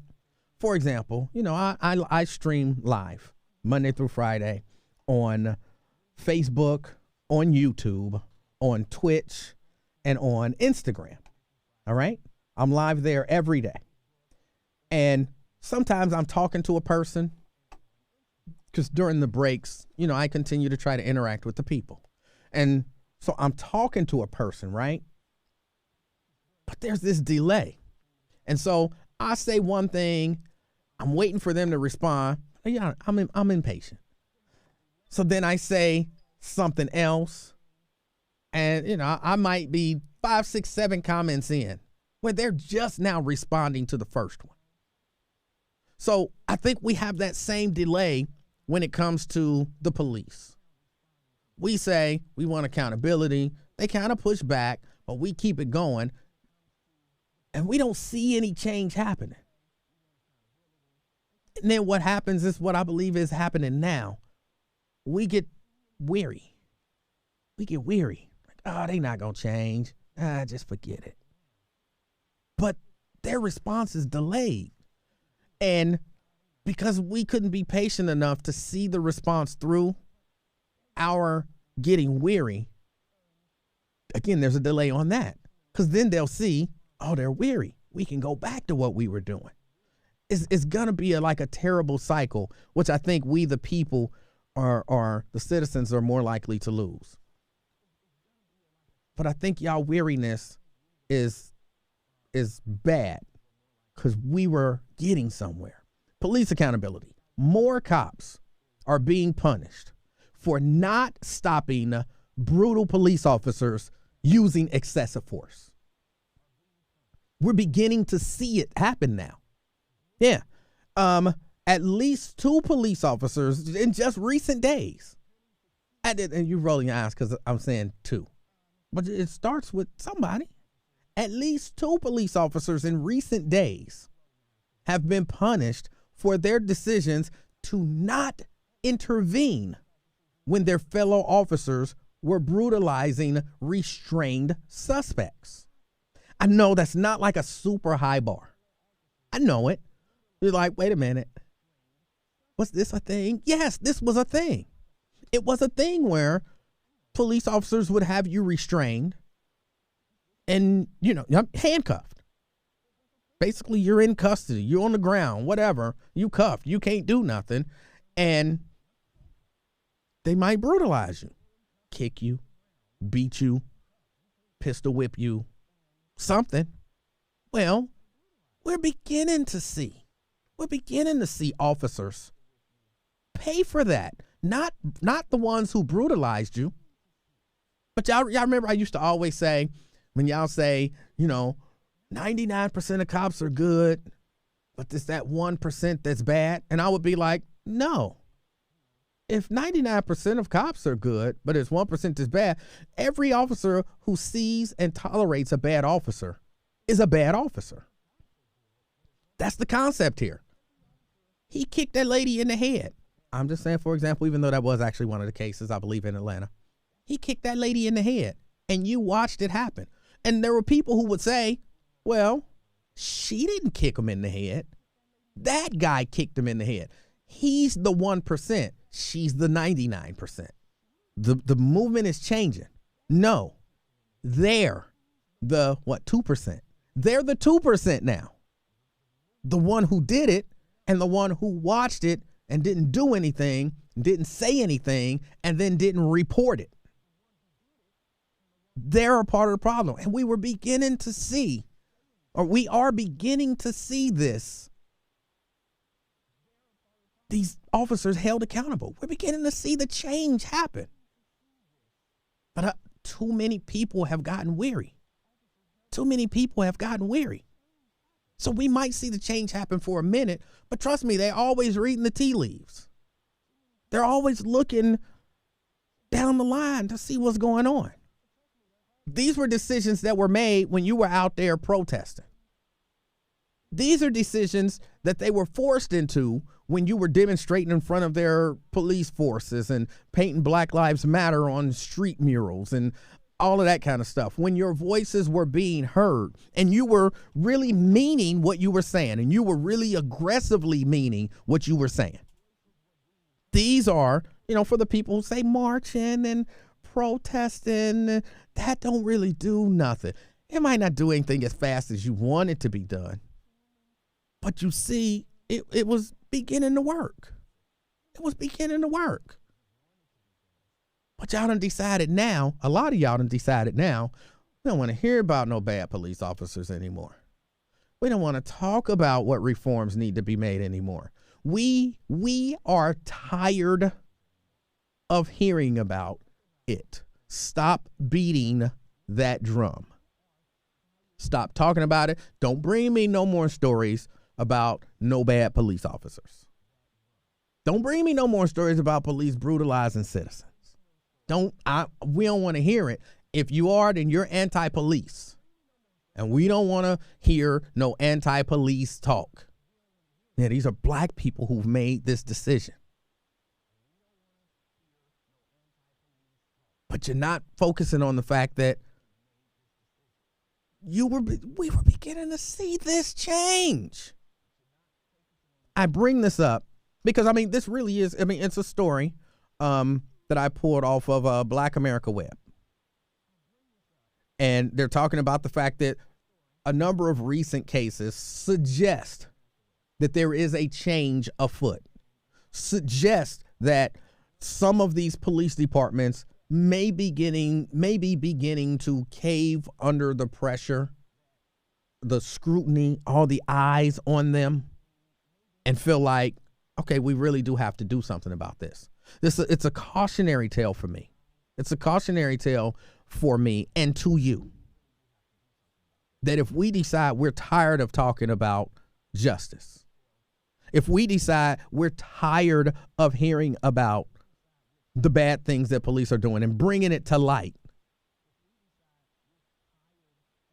we go back to what we had before.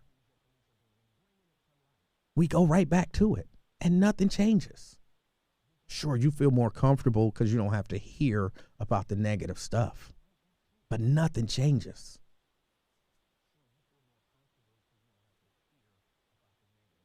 And earlier this week, this is basically what I was told. We don't want to hear about that stuff no more. We're tired of hearing about bad police. Well, hold on. What did they say to me? You have unresolved issues that you need to deal with. But we don't want to hear about it no more. I'm not making it up. You can go back. You can listen to the show. And you can hear that being said. But I'm here to tell you, I'm going to talk about it. Because that's what works. Talking about it. Bringing it to the consciousness of America. And then attempting to hold them accountable. Burying your head in the sand, to my knowledge, has never changed anything for the better. I guess except for, well, I can't even think of what that would change for the better. All right, let me take this quick break. It's the Afternoon Experience. I'm Emanuel Livingston. I'll be right back. Here's what you need to know with Sybil Wilkes. It's Sybil Wilkes with what you need to know. Senate Majority Leader Chuck Schumer, Senator Elizabeth Warren, and Congresswoman Ayanna Pressley are calling on President Biden to extend the pause on federal student loan payments. Yeah, I don't want us to lose those, if you want to call them gains. I don't want us to lose those gains that we might be starting to see. So, yes, I talk about it. I'm going to talk about it.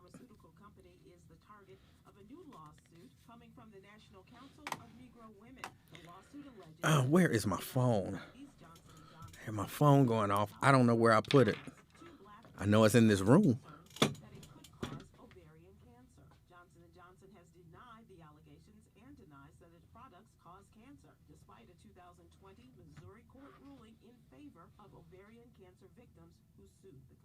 I'm Sybil Wilkes. Be informed, be empowered. For more information, stay connected with us on all social media and at thebuzzcincy.com.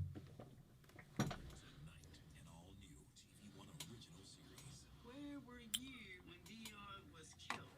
The stories behind the crimes. Freeze, and if you move, I'm gonna blow your head off. That rocked America's cities. They killed her while her kids were home. It took that case to shock us into reality. Catch an all-new Sins of the City. Tonight at 9 on TV One. Set your DVR.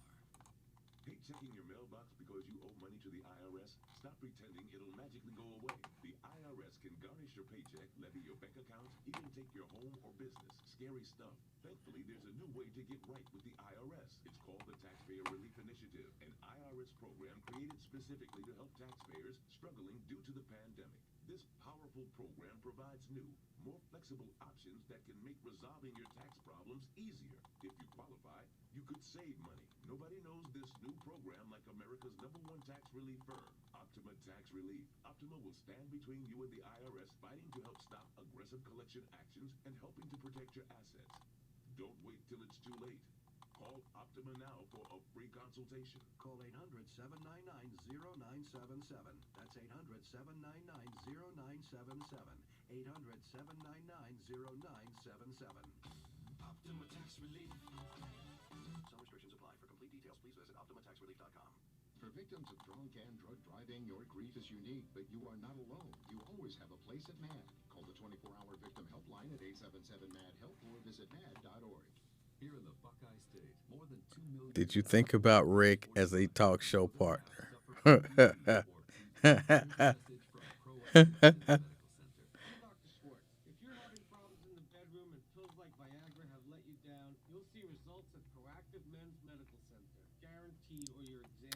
Oh, how much time did the black guy get the shot at the homeless people? I hadn't seen an update to that story. Hold on, let me see if I can find something real quick. They'll challenge your authority. They'll try to break your will.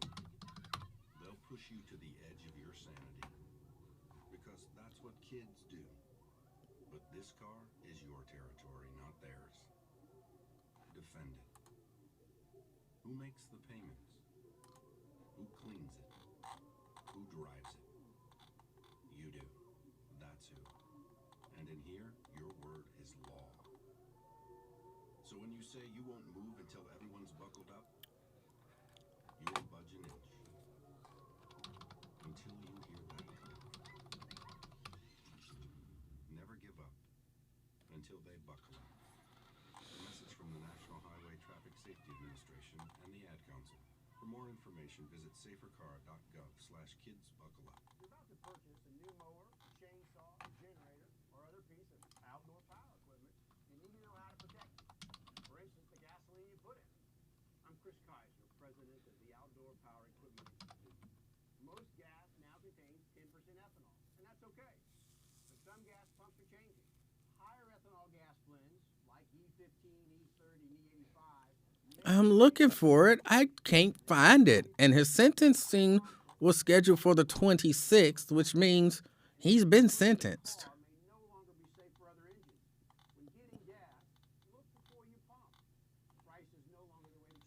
But I can't find.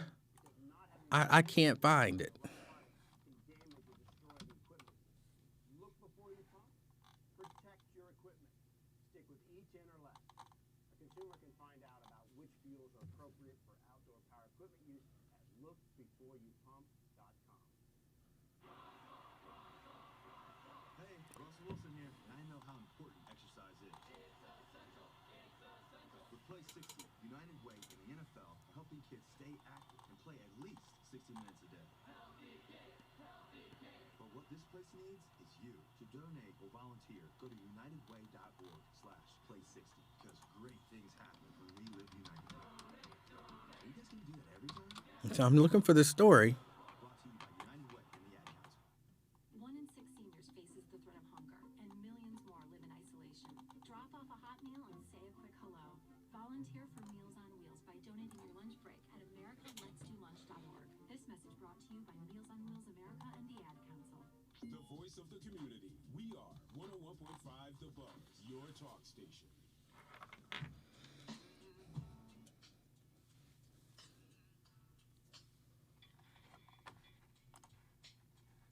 Mm-hmm. 21 minutes after 101.5 The Buzz of Cincinnati. We're your talk station. It's the afternoon experience. My name is Emanuel Livingston.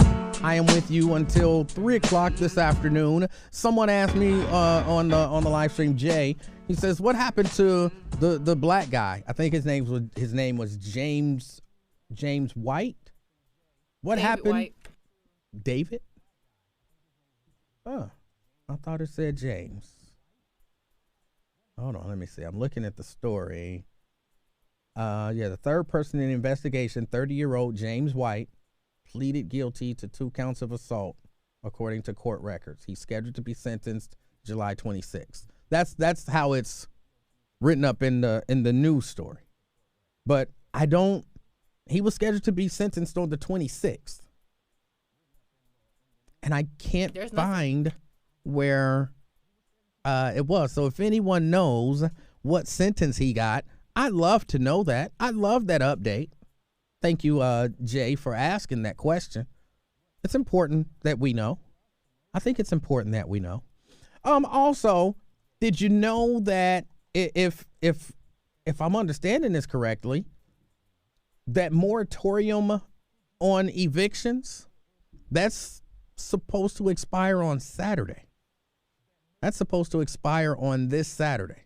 So if you have been in a position where you couldn't pay your rent, during the coronavirus, there were people who lost their jobs and couldn't pay their rent, and they were, in a bad position. But then the government said, no, we're not doing no evictions because of that right now, because this coronavirus is a serious thing.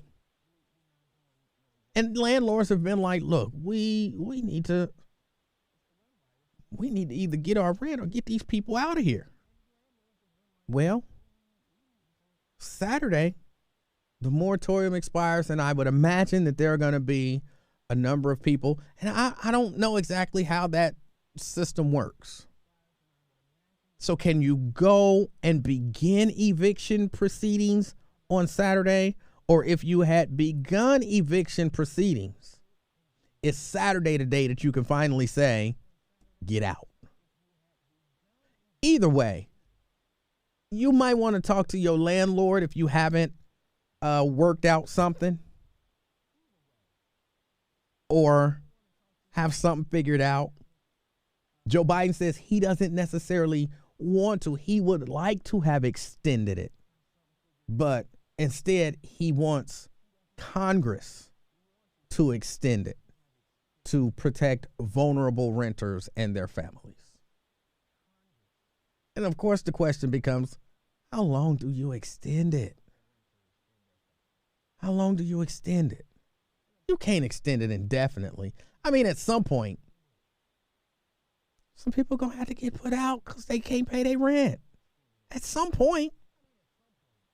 It's going to have to happen at some point, which is going to be terrible because it looked to me like we on our way to another maybe shutdown.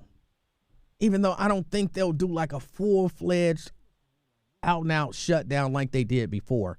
But we're on our way to something.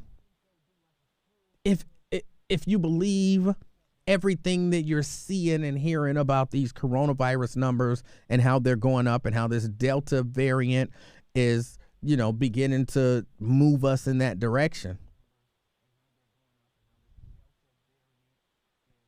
You're not going to get another moratorium, I don't think. Once this one expires, if it expires, that's going to be it. So if you owe some rent or, you're in one of those, what do they call them? Vulnerable renters or families. If you're one of those vulnerable, please be out making some plans. Get out there and figure something out. Cause I have to say, if I'm a renter, or no, I'm a landlord, I want my money. Like, it's all, they got programs for this. No, I want my money.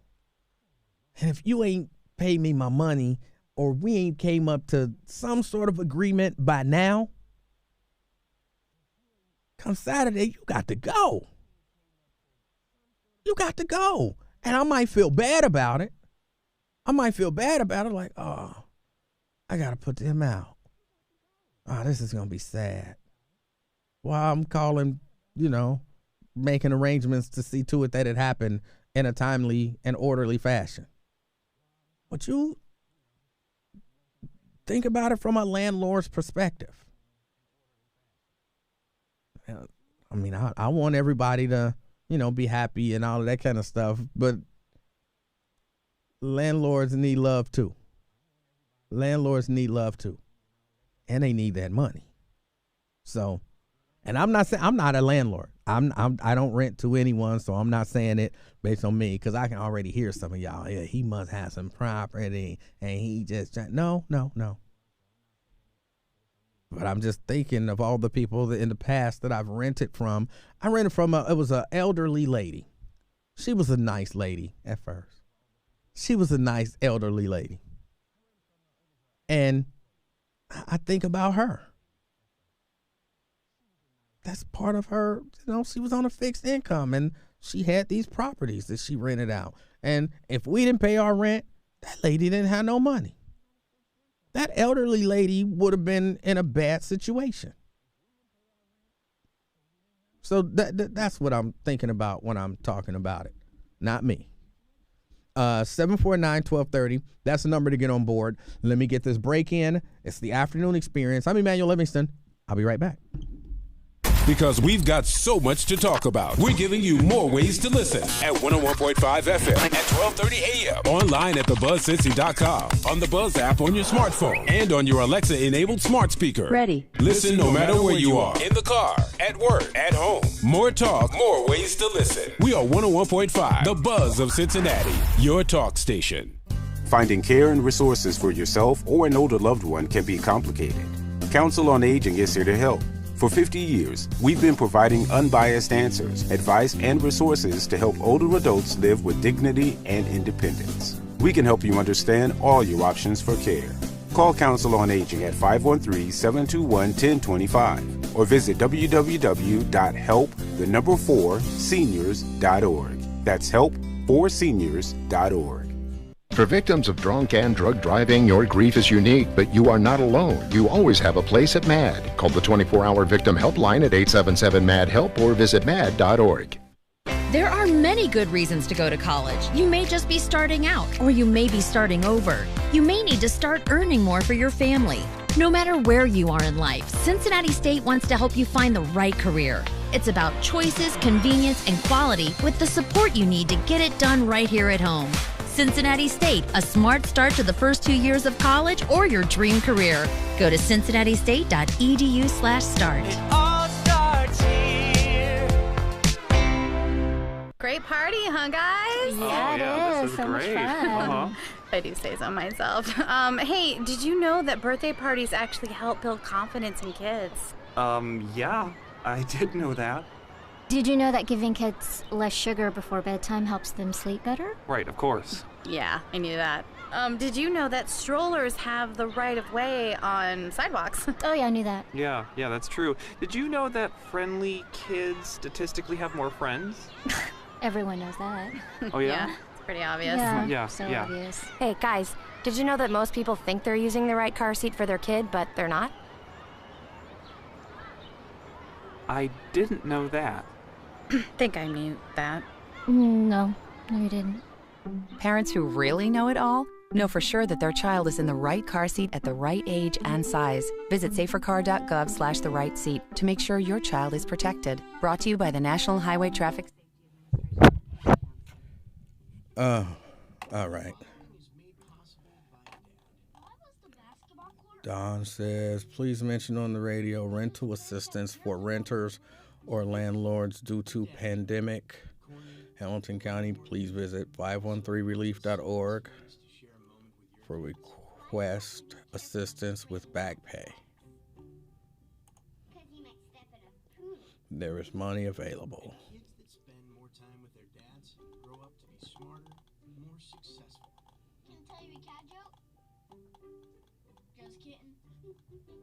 And with any luck, Nat says a just society protects renters first.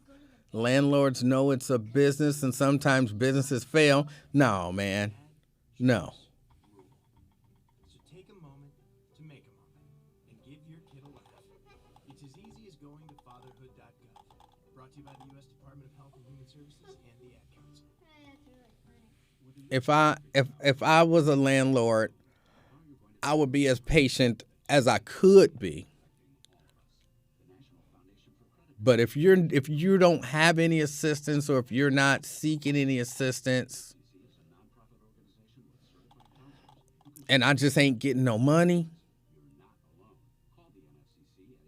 you got to go. And don't be like, well, you're a landlord. Why don't you go out there and seek some assistance? No, you're the renter who ain't paying. You should be the one out there trying to get me that money.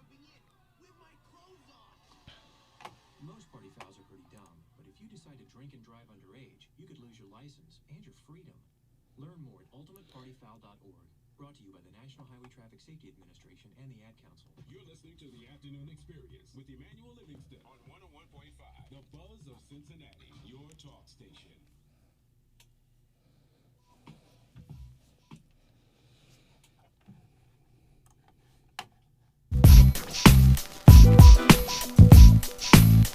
"32 minutes after 101.5, The Buzz of Cincinnati, with your talk station. It's The Afternoon Experience. I'm Emanuel Livingston. I'm with you until 3 o'clock this afternoon, talking a little bit about this moratorium on evictions ending on Saturday.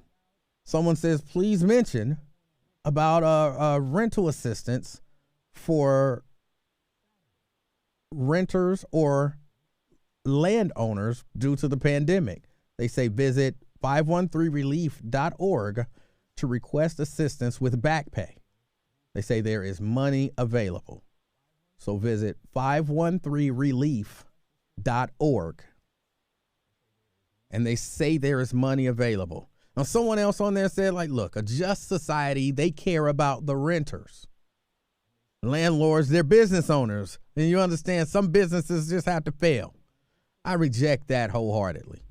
And again, I'm not a landlord. But if I were a landlord, I wouldn't just be like, oh, well, I guess my business failed. I'm my business. I am my business. I got to pay mortgage. I got to eat. I got to, all the stuff you got to do, I got to do. You don't have income. I don't have income if you don't pay. And the way I see it, I wouldn't be like, look, you get out there, you try to get the assistance, you try to get the back pay stuff taken care of. Because you're the one living free. Don't put that responsibility on me. as the landlord. Now, I might be out there trying to do something. I'm trying to do that for me.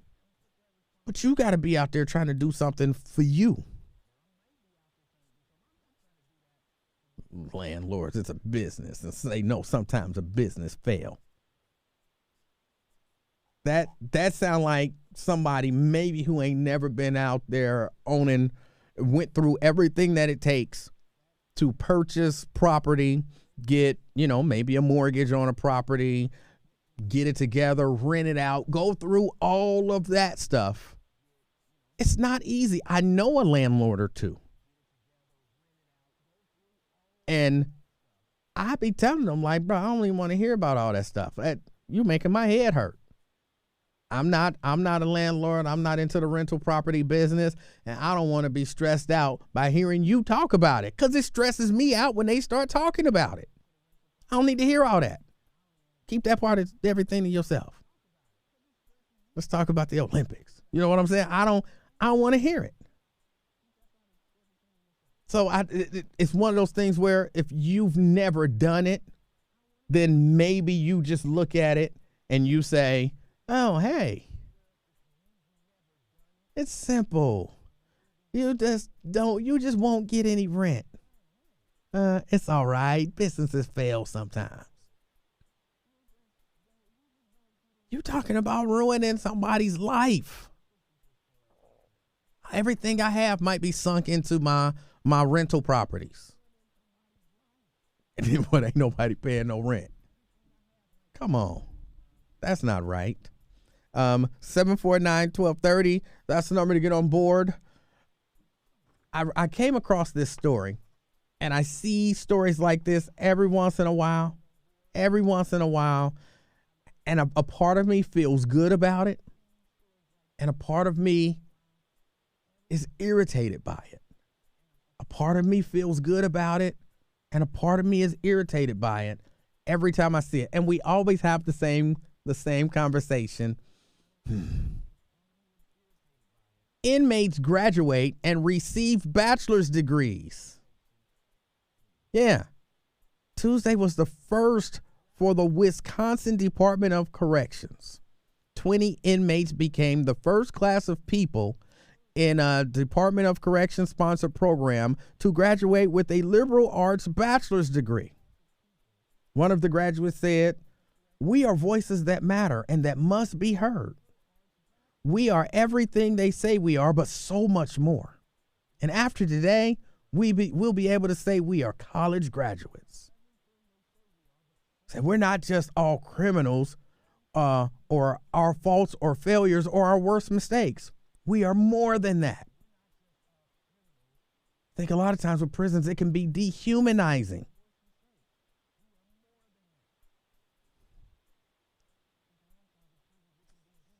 And yeah, it's wonderful. It's wonderful. Yes, there's a part of me that sees that and it's like, this is great. This is great that these people feel this. They have this sense of accomplishment. They worked hard, presumably, for this. And yeah, good. And the other part of me is like, how many people didn't commit crimes who out here who still want to go to college and get their bachelor's degree and, maybe even further, but they can't right now. Some because of choices that they made. Yeah. Some because, maybe they had children and now they got to go and work to support those children, so they can't just go to school. But they not.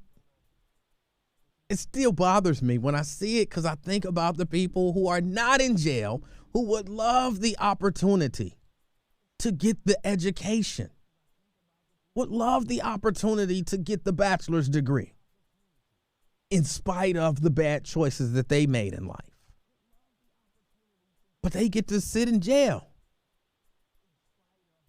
Like, they can dedicate 24 hours a day to their studies.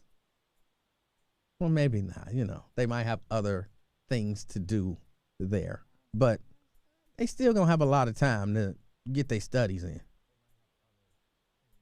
And we pay for it. I wonder, do they have student loans when they done? Do they have student loans when they done? Did they have to borrow that money so they got to pay it back? I have no idea. I don't how think so. Any of that works, but I will say that I don't agree with the entire concept of having to pay for higher education in general. Like, it is something that is just based on my people's history in this country.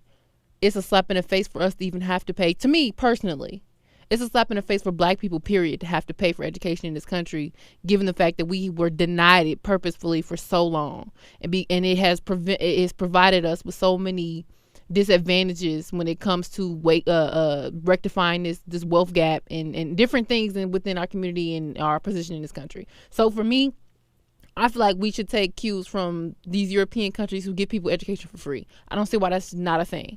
But we're not there now. Right. And I understand that, but that doesn't make me upset with the fact that there are just some people who, fortunately for them, have figured out a way to beat the system. I'm not mad at you for that. What you mean, fortunately? They committed crimes. And some kind of way, they beat the system. Now they ain't got to pay for no education. I'm not mad at you for that.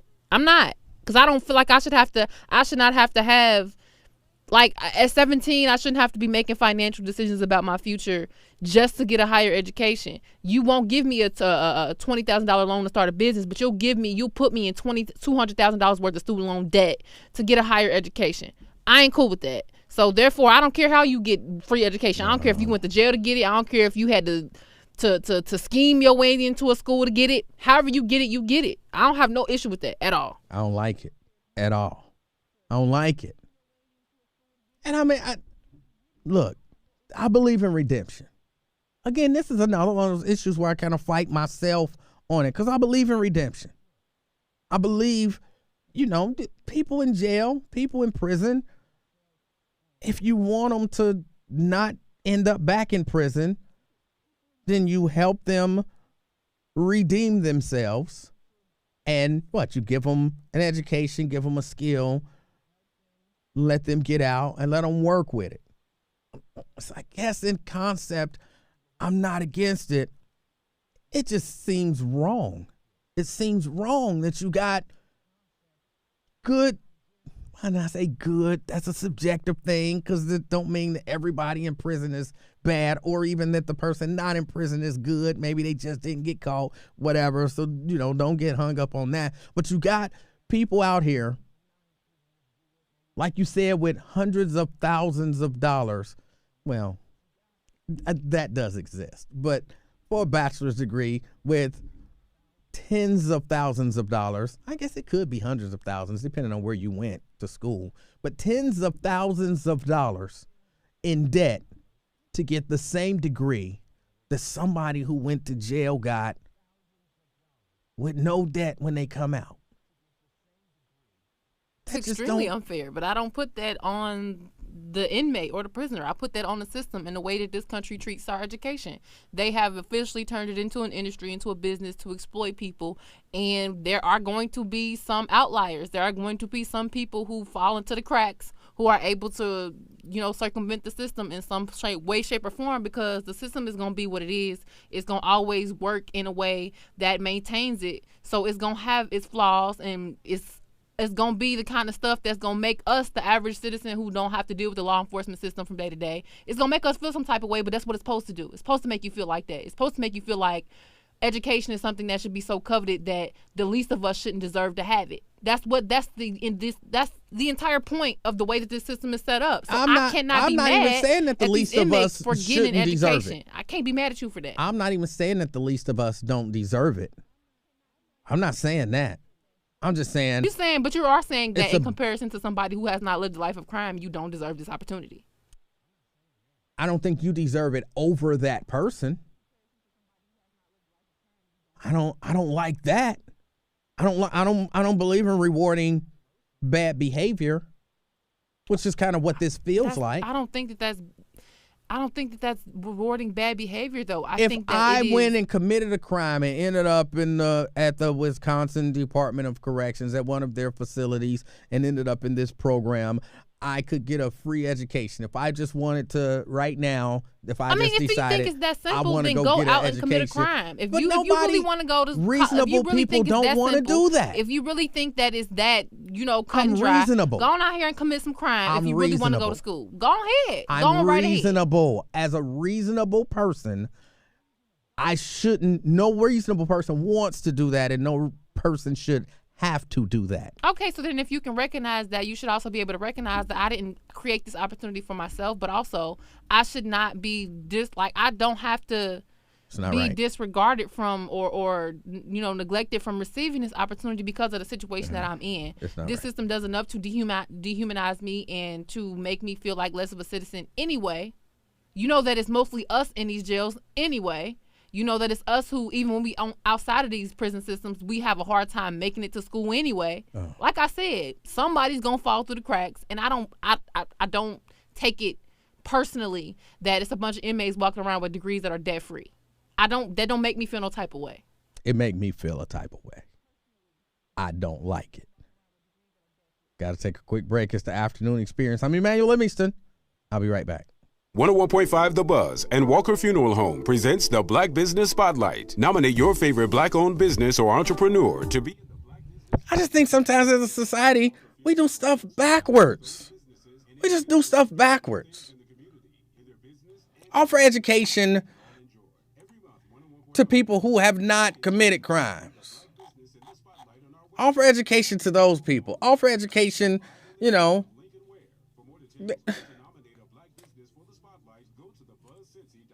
I don't like it.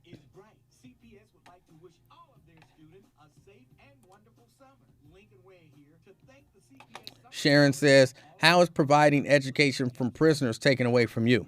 Well, number one, I didn't say it was, but since you asked the question, who's paying for that education? Somebody's paying for it. Someone has to pay those teachers. They have to pay to develop the curriculum. All of it. Somebody pays for it. Who pays for it? Tax money pays for it. My tax money. Well, you don't live in Wisconsin. They get federal dollars. So, yes, I partially pay for it. So how is it taken away from me? It's taking some money away from me. That's how. Now, again, that's not even really my issue.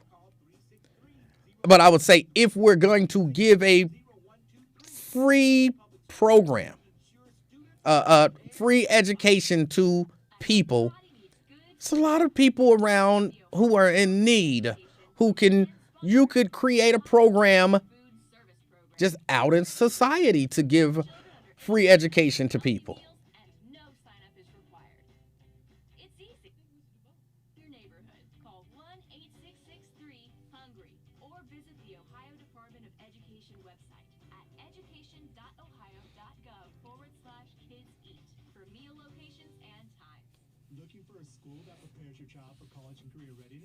Well, if you in jail while you take advantage of the programs and educations that offer it instead of turning into Lil Nas X. I'm not mad at the prisoners. If I was in jail right now and they offered it to me, I'd take it. I'm not mad at the prisoners. I'm mad at the concept. Yeah, my anger, if you want to call it anger, my problem is not with the prisoners. It's with the concept. This is the news this morning.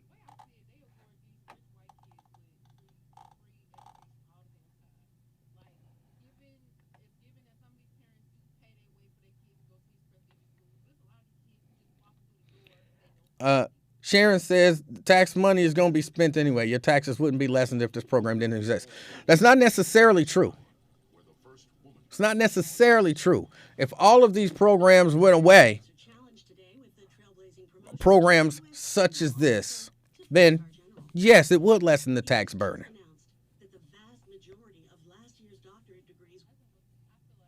I mean, I'm not saying that is going to happen, that anything like that would happen, but the idea, since, you're talking in these kind of grandiose terms, Yeah, if we got rid of all of that stuff, then sure.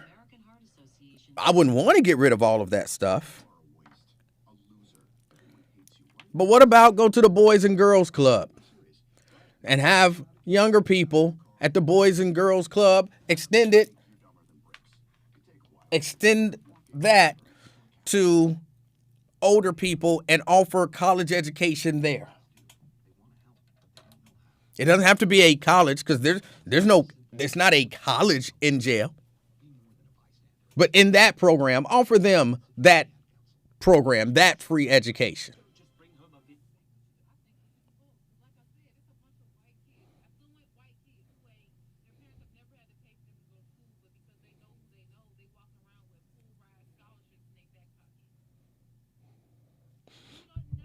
Over on the YouTube page, they're arguing about, y'all want to argue about the money. I didn't bring up the money.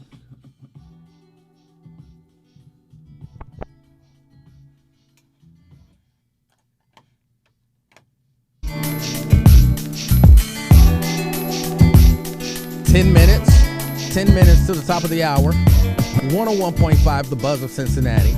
We're your talk station. It's the afternoon experience. I'm with you until 3 o'clock this afternoon. On the social media pages, they're asking a lot of questions with regard to, kind of my objection. And I thought I was relatively clear about it. But again, I'm not mad at the inmates for taking advantage of the program. I'm not mad at the inmates whatsoever. I'm not mad at the, Walmart. They're offering or upgrading, I guess, their tuition program. They're basically offering tuition free reimbursement. They're basically, I don't even know if they might be doing it as tuition reimbursement. I would have to go back and read the story. I read it. I want to say it was like Tuesday, so I don't remember all the details. I had coronavirus, so things get a little foggy. It's been like a year. It has not been a year. It hasn't even been 8 months. It feels like it's been a year, Emanuel. Well, just think of how I feel. But I don't know if they're offering it in terms of tuition reimbursement or if they're just straight paying tuition. But they're offering the program. I'm not mad at those people for taking advantage of that, just like I'm not mad at the prisoners for taking advantage. And if Radio 1 said to me, Your Highness, if you want to go back to school, we'll let you go back to school and pay for it. It'll be 100% free. I'll be like, cool. It's on. Same. And I'm dealing with some mental stress, so I can't come in to work. Just roll it all in there at the same time. Do what you got to do. Yeah. So I'm not mad at the prisoners for taking advantage of the program. I'm mad at the concept of the program while people aren't offering these programs for other people. Understand, somebody said, how does it hurt you? It's not about whether or not it hurts me. It's not about whether or not it hurts me. It's about there are a lot of other people out there who could use that help, who don't get that opportunity because they haven't chosen to commit a crime. That don't sound bad. If you commit a crime, you can get a free education. If you don't commit a crime, then I don't know what to tell you. Go get tens of thousands of dollars worth of debt and get the same thing. That's just, it's not right. It's not right. So it's not about how do it hurt me. I agree with you that it doesn't, when you look at it, it doesn't look right, but it is what it is.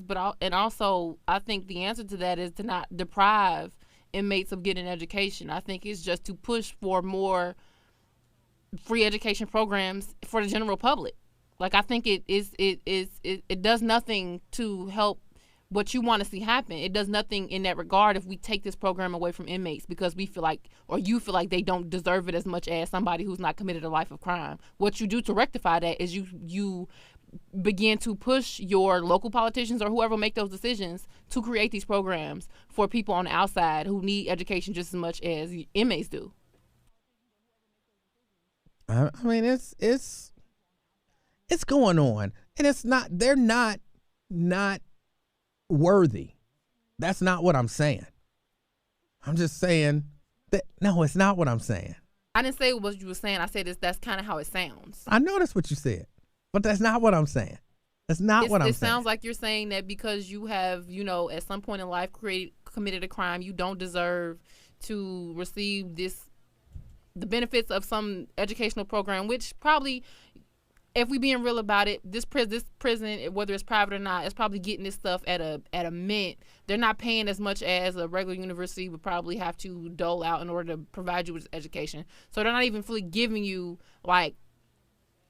there's no part of me that believes that the same classes that a Harvard graduate is getting is the same. Trinity International University established a branch on the campus of this correctional institution. All right. And there were 20 graduates. 15 of those graduates had to transfer from a minimum or medium security prison to the correctional facility, which is a maximum security prison, to take part in the program.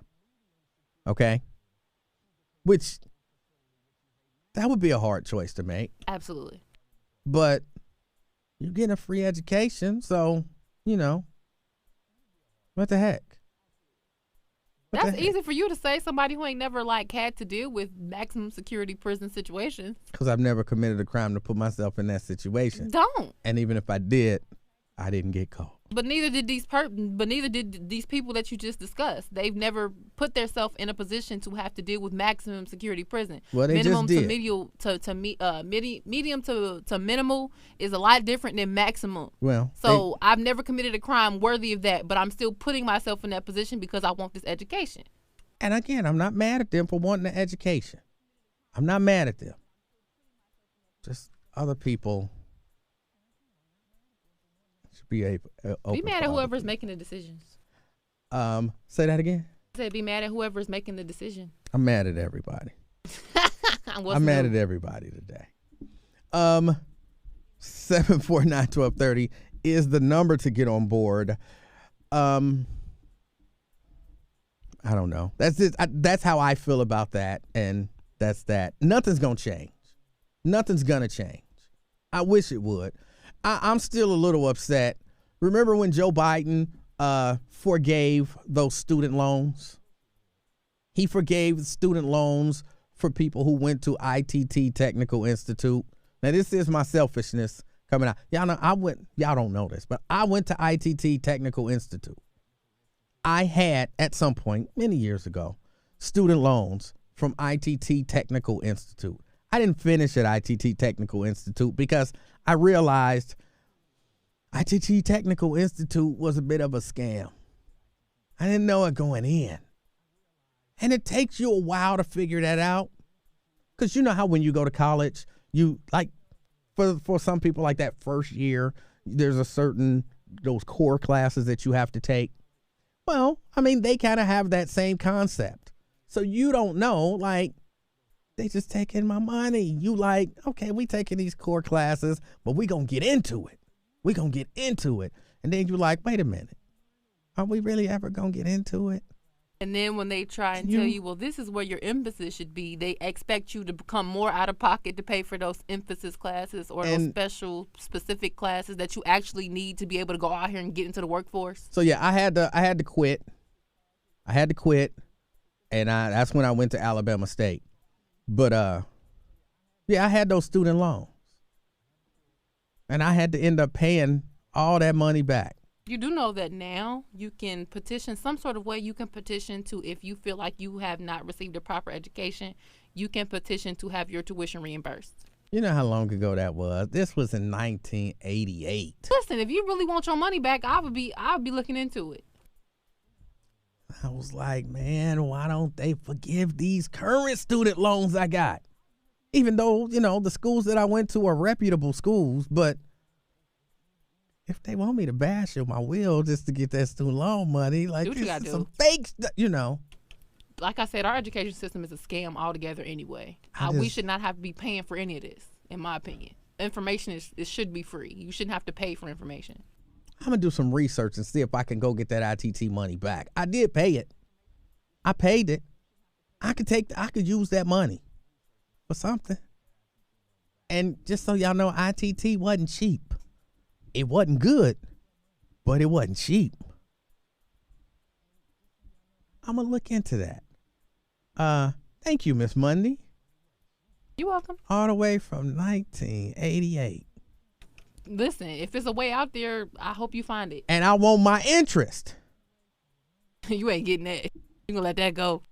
All right, Raven Money, thank you for everything that you do over there. Everybody who called, everybody who listened, I appreciate you too. It has been the afternoon experience. I'm Emanuel Livingston. ITT. Better have my money. I'm coming for it. WDBZ, Cincinnati, and Urban One Station. Minority controlled and operated, and serving the African American community for over 40 years. We are. Al Sharpton's views and opinions are his own and do not necessarily represent those of Radio One Incorporated, our affiliates, our subsidiaries, or our advertisers. Keep it real. 911 is a joke. They don't really pick up. I dialed 911 a long time ago. Al Sharpton, he'll always pick up. I got tired of calling him for being in trouble and started calling him. Yes, I had to pay that back. Yes. I went to ITT because I like electronic stuff. And I was thinking, okay, cool. I get to go. I get to, go to school, learn how to fix stuff. I'm still trying to not cuss. But I do be cussing. Hold on.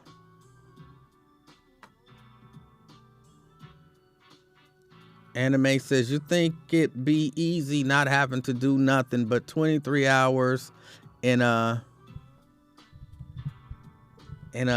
either super hot or super cold cell with barely enough room to do push-ups. Man, it drive you crazy. Tony says a brother could do a crime, go to prison or the DOC or some type of rehabilitation. That part has been taken out. The rehabilitation at the DOC accepted GED and that program in some prisons. And then somebody said you need some tissues, E-Man. Yeah, I do, actually. Need some tissues. But, yeah, I went to ITT. I was going to fix stuff. Man, I was going to be fixing everything electronic. Okay, hey, Raven. She got away from me.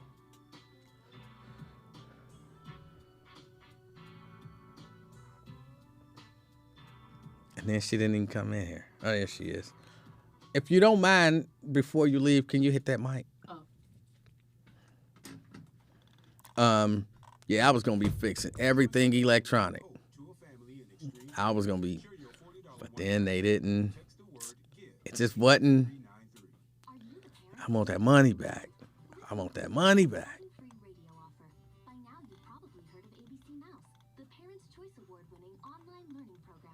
Lewis says there's nothing wrong with awarding criminals with an education. All right. McConnell said, you mad. I was. When he was like, I'm telling you, when I saw the headline, Joe Biden forgives student loans for ITT tech students. I was like, that's me. Why? You should have figured it out. In chemistry, I learned that no one likes me. In English, I learned that I'm disgusting. I need him to hurry up and figure out what they're going to do something for UC students. Carolyn says ITT to Alabama State. Yeah. Lady K say, damn, E-Man, you had to pay that back. Yes, I had to pay it back because when I went to Alabama State, there was a gap there. It wasn't like I just transferred from one to the other. I had a gap. And so like that first semester at Alabama State, I paid for that straight cash. And, I wasn't balling or nothing. That's when I was working at Shoney's. And I worked a whole lot of hours, and all my checks basically I saved up, and those all went to tuition and in the books and all that kind of stuff. Because I couldn't get a student loan. I couldn't get nothing because I had already gone into default for the ITT stuff. So then that also ended up being why I had to leave Alabama State and then come back here and work for years to save and pay off that student loan because I was still in default. And, I couldn't keep going the way I was going at Alabama State. Yeah, it was killing me. So I was like, I just got to stop, pay off this daggone student loan. So, yeah, I had to stop and pay off that student loan in order to go back to school. And, yes, I paid the whole thing. I paid the whole daggone thing. And see, I don't even have that much student loan debt because I went to UC for like a semester and then dropped out because my grandma got real sick and she didn't have nobody else to care for her. So I cared for her. And I couldn't go to school at the same time. So I had to drop out. And I had leftovers from that. And then I went into deferment for a little while. And then when I went back to school to get my broadcasting degree, I didn't even get the full loan. Like, I didn't qualify for the same amount of the loan that I got last time. So I'm still in the process of paying directly to OMS until that covers what the loan didn't cover. And then after that, I'll have to pay back the loan. But I just need Joe Biden to go ahead and be like, yeah, that $12K you got sitting there on your credit report or whatever, that's gone. And I'll be good. I'll be all right. Brent said that Alabama State accepted him your ITT credits.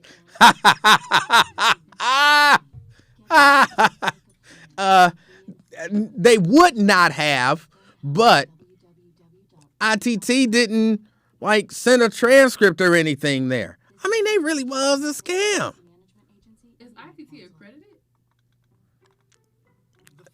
Who knows who's accredited and who ain't? Everybody got their own accrediting everything.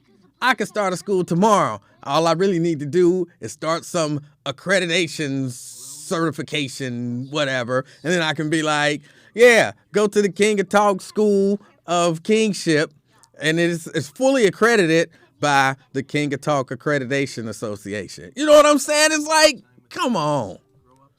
But there is some accreditation, and then again, even that pisses me off because who says who has the right to provide information in that way? Like, I get you don't want to take information from just anybody and be taught by just anybody who don't know what the fuck they're talking about. But also, it kind of keeps this whole superior education thing a front. It makes it easier to discriminate against who is worthy of what and who, what information is worthy or more worthy or less worthy or whatever. In my eyes, all information should be free. I should never have to pay to get information. If I ask you a question, you don't charge me $1 to tell me. You just tell me. I might start doing that. No, Emanuel. That is not the purpose of me saying that. I think that sounds good every time you ask me. Because you say a lot. I have a question. $1. Right, exactly. Every time I ask you a question, you never say, well, first before I answer this question, you're going to have to pay me. Let me get one of them square things. Oh, let me ask you this. How are homeless people making it nowadays? How are homeless people making it? It didn't dawn on me till last night after I had left the restaurant that apparently wasn't closed, but they wasn't taking no orders. And I went to a different restaurant. And I'm walking down the street to go to the restaurant. And a lady passed me like, you got 50 cents? And I was like, no, I don't. Dawned on me, a whole lot of people don't carry cash no more. No, I don't either. So what are the homeless people? They need to go get them square things so people can. Number one, they not walking around passing them out. Number one, a lot of them got money. But if you begging, right? You begging, and I don't know that I could do homeless. Thank God I've never had to. Huh? No, homeless. No, I couldn't do homeless. You couldn't do homeless No, I couldn't do homeless. Are you attempting to say that you couldn't be homeless? No, I'm saying I couldn't do homeless. What does that mean? It's kind of the same thing, Exactly. just different. You can't do homelessness. No, I can't do homeless. But, if I did, I in my head, I had a plan. Don't ask me why. But I said if I did homeless, I would beg until I got enough money to go to a buffet.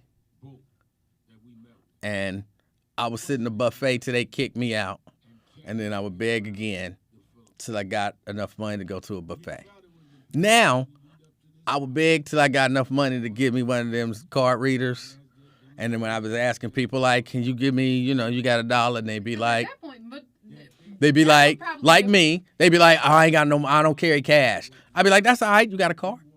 But that would probably deter people All you even gotta do more is swipe. from giving you money because who finna just swipe their card off a random Here, homeless man's square? here, put your card in here. Sir, you gonna steal my information? Yeah, there you go. Thank you. I'd be If like, there are any I homeless got people you. listening, don't take Emanuel's advice because he gonna get you jacked up out here in the street. I might would do it if they had a card reader. No. Swipe. No. Then I get to put in my, I'm still petrified. Of dollar. my card You know what I'm saying? I get to put in my dollar. card at the gas pump because I think somebody might steal my information from the gas pump.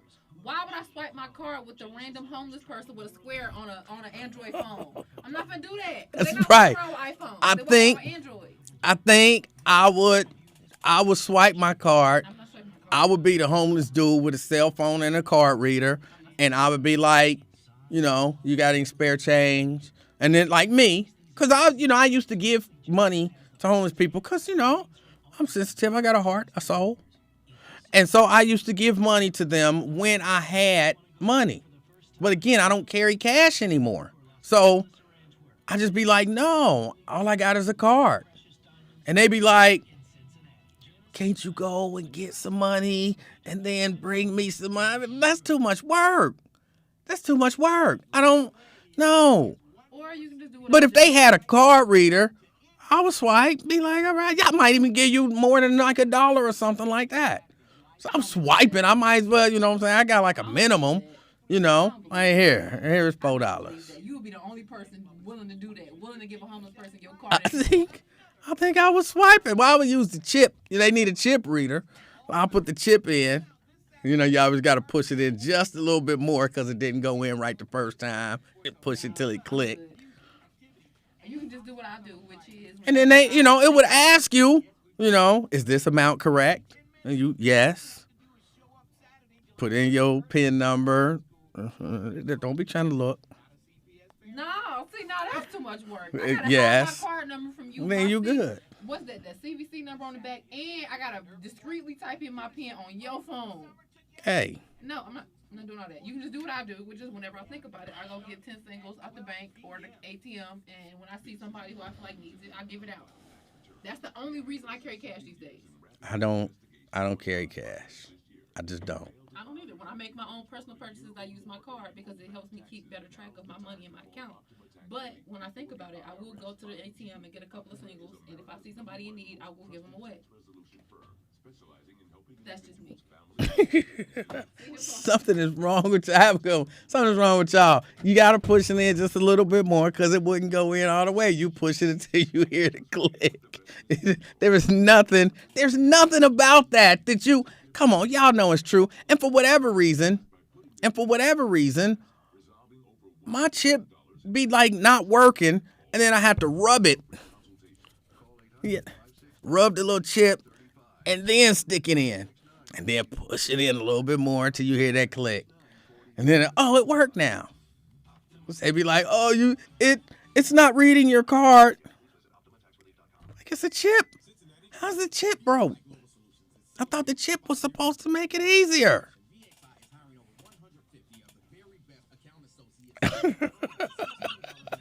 Something's wrong with y'all. Y'all know what I'm talking about.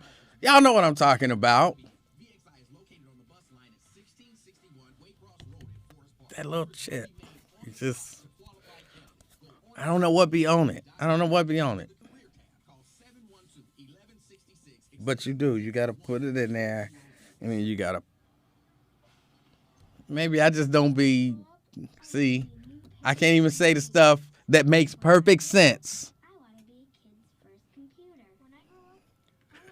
So maybe I guess I don't push it in hard enough. I mean, I push it in. I know it's in, but then it don't read it. All right, I got to get ready to get out of here. Something's wrong with y'all. Something is wrong with y'all. But I am. I'm gonna make some calls and see if I can get that ITT money back. I have a feeling that I can't. But what would it hurt to make some calls to find out? What would it hurt?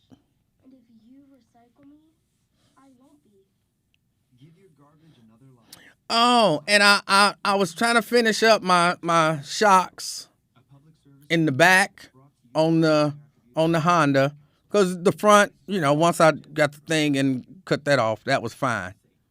Lady K said, you paid it. It's over. I don't know about that. I'm going to try. Worst thing happens, they can say what you just said. No, bro, you paid for it. That's the end of the story. But so now I have to take the Honda to the Honda dealer because the bolt on the back, like on the shocks on the back, it's got two bolts at the top and then one at the bottom goes in this way. And I got a feeling y'all going. It's two bolts up here and then it's one bolt down here, and that I can't do no finger gestures. No, I didn't break the bolt. But the bolt is seized. And I've done everything I can do. I put a torch to it. I did everything that I could do. And I took it to a spot, and they had the little air gun thing, and it just wouldn't come off. And they were like, we don't know what the heck is the deal with this bolt. It's seized. And so they said basically I was going to have to get it drilled out. So I'm not drilling it out. So it's going to have to go to Honda. Then he was like, you want us to change the shocks? And I'm like, no, I don't want y'all to change the shocks, because I know y'all ain't going to take the shocks that I already bought and put them on. And that job, if the bolt comes off, that job is a 5-minute job. Jack that car up. I'll take my zoom, take the old shock off, put the new zoom, let the car back down. It really is that simple. So I'm not drilling the bolt out. I'll take it to them. I told him I just need that bolt removed and a new bolt put in. That's it. Y'all do that, and I'm happy. We could change that shock for you. No. Just old bolt out. And then, because they had taken it, and they were like, whoever did whatever kind of stripped it a little bit. So I'm guessing with the little gun, maybe they stripped it a little bit. Whatever. I don't even know what stripped a little bit mean. It's either stripped or it ain't, in my view, but they're professionals. So Brent says just take it to a local auto. That's why I took it, to try to get the thing out, and they used the air gun, and they're the ones who told me, the local shop that I took it to. They're the ones who said, oh, no, I think that got to be drilled out. I was like, And then, like I said, when I took it to Honda, they like, oh, it's stripped a little bit. Well, we can change the shocks for you. I'm like, nah, I just need that bolt changed. That's it.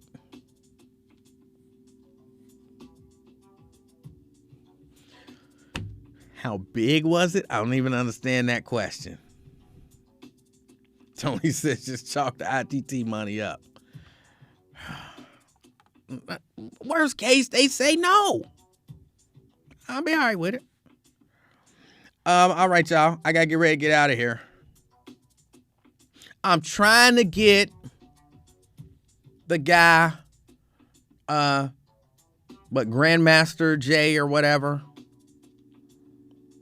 I'm working on trying to get him on the show.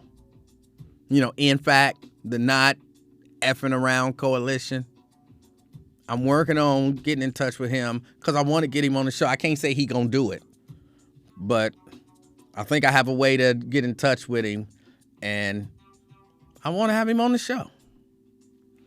Brent said, any update on the rest of the kittens? I've seen them walking around. There's 2 of them left.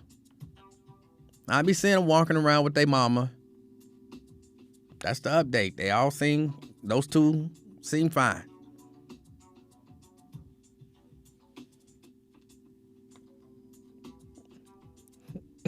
Right. You old school for real with the sound effects when you describing something. But they be on point. The sound effects be on point. All right. I gotta get out of here. Hold on, let me get here because my control is all the way over there. All right. Until next time, I'm out, y'all. Peace.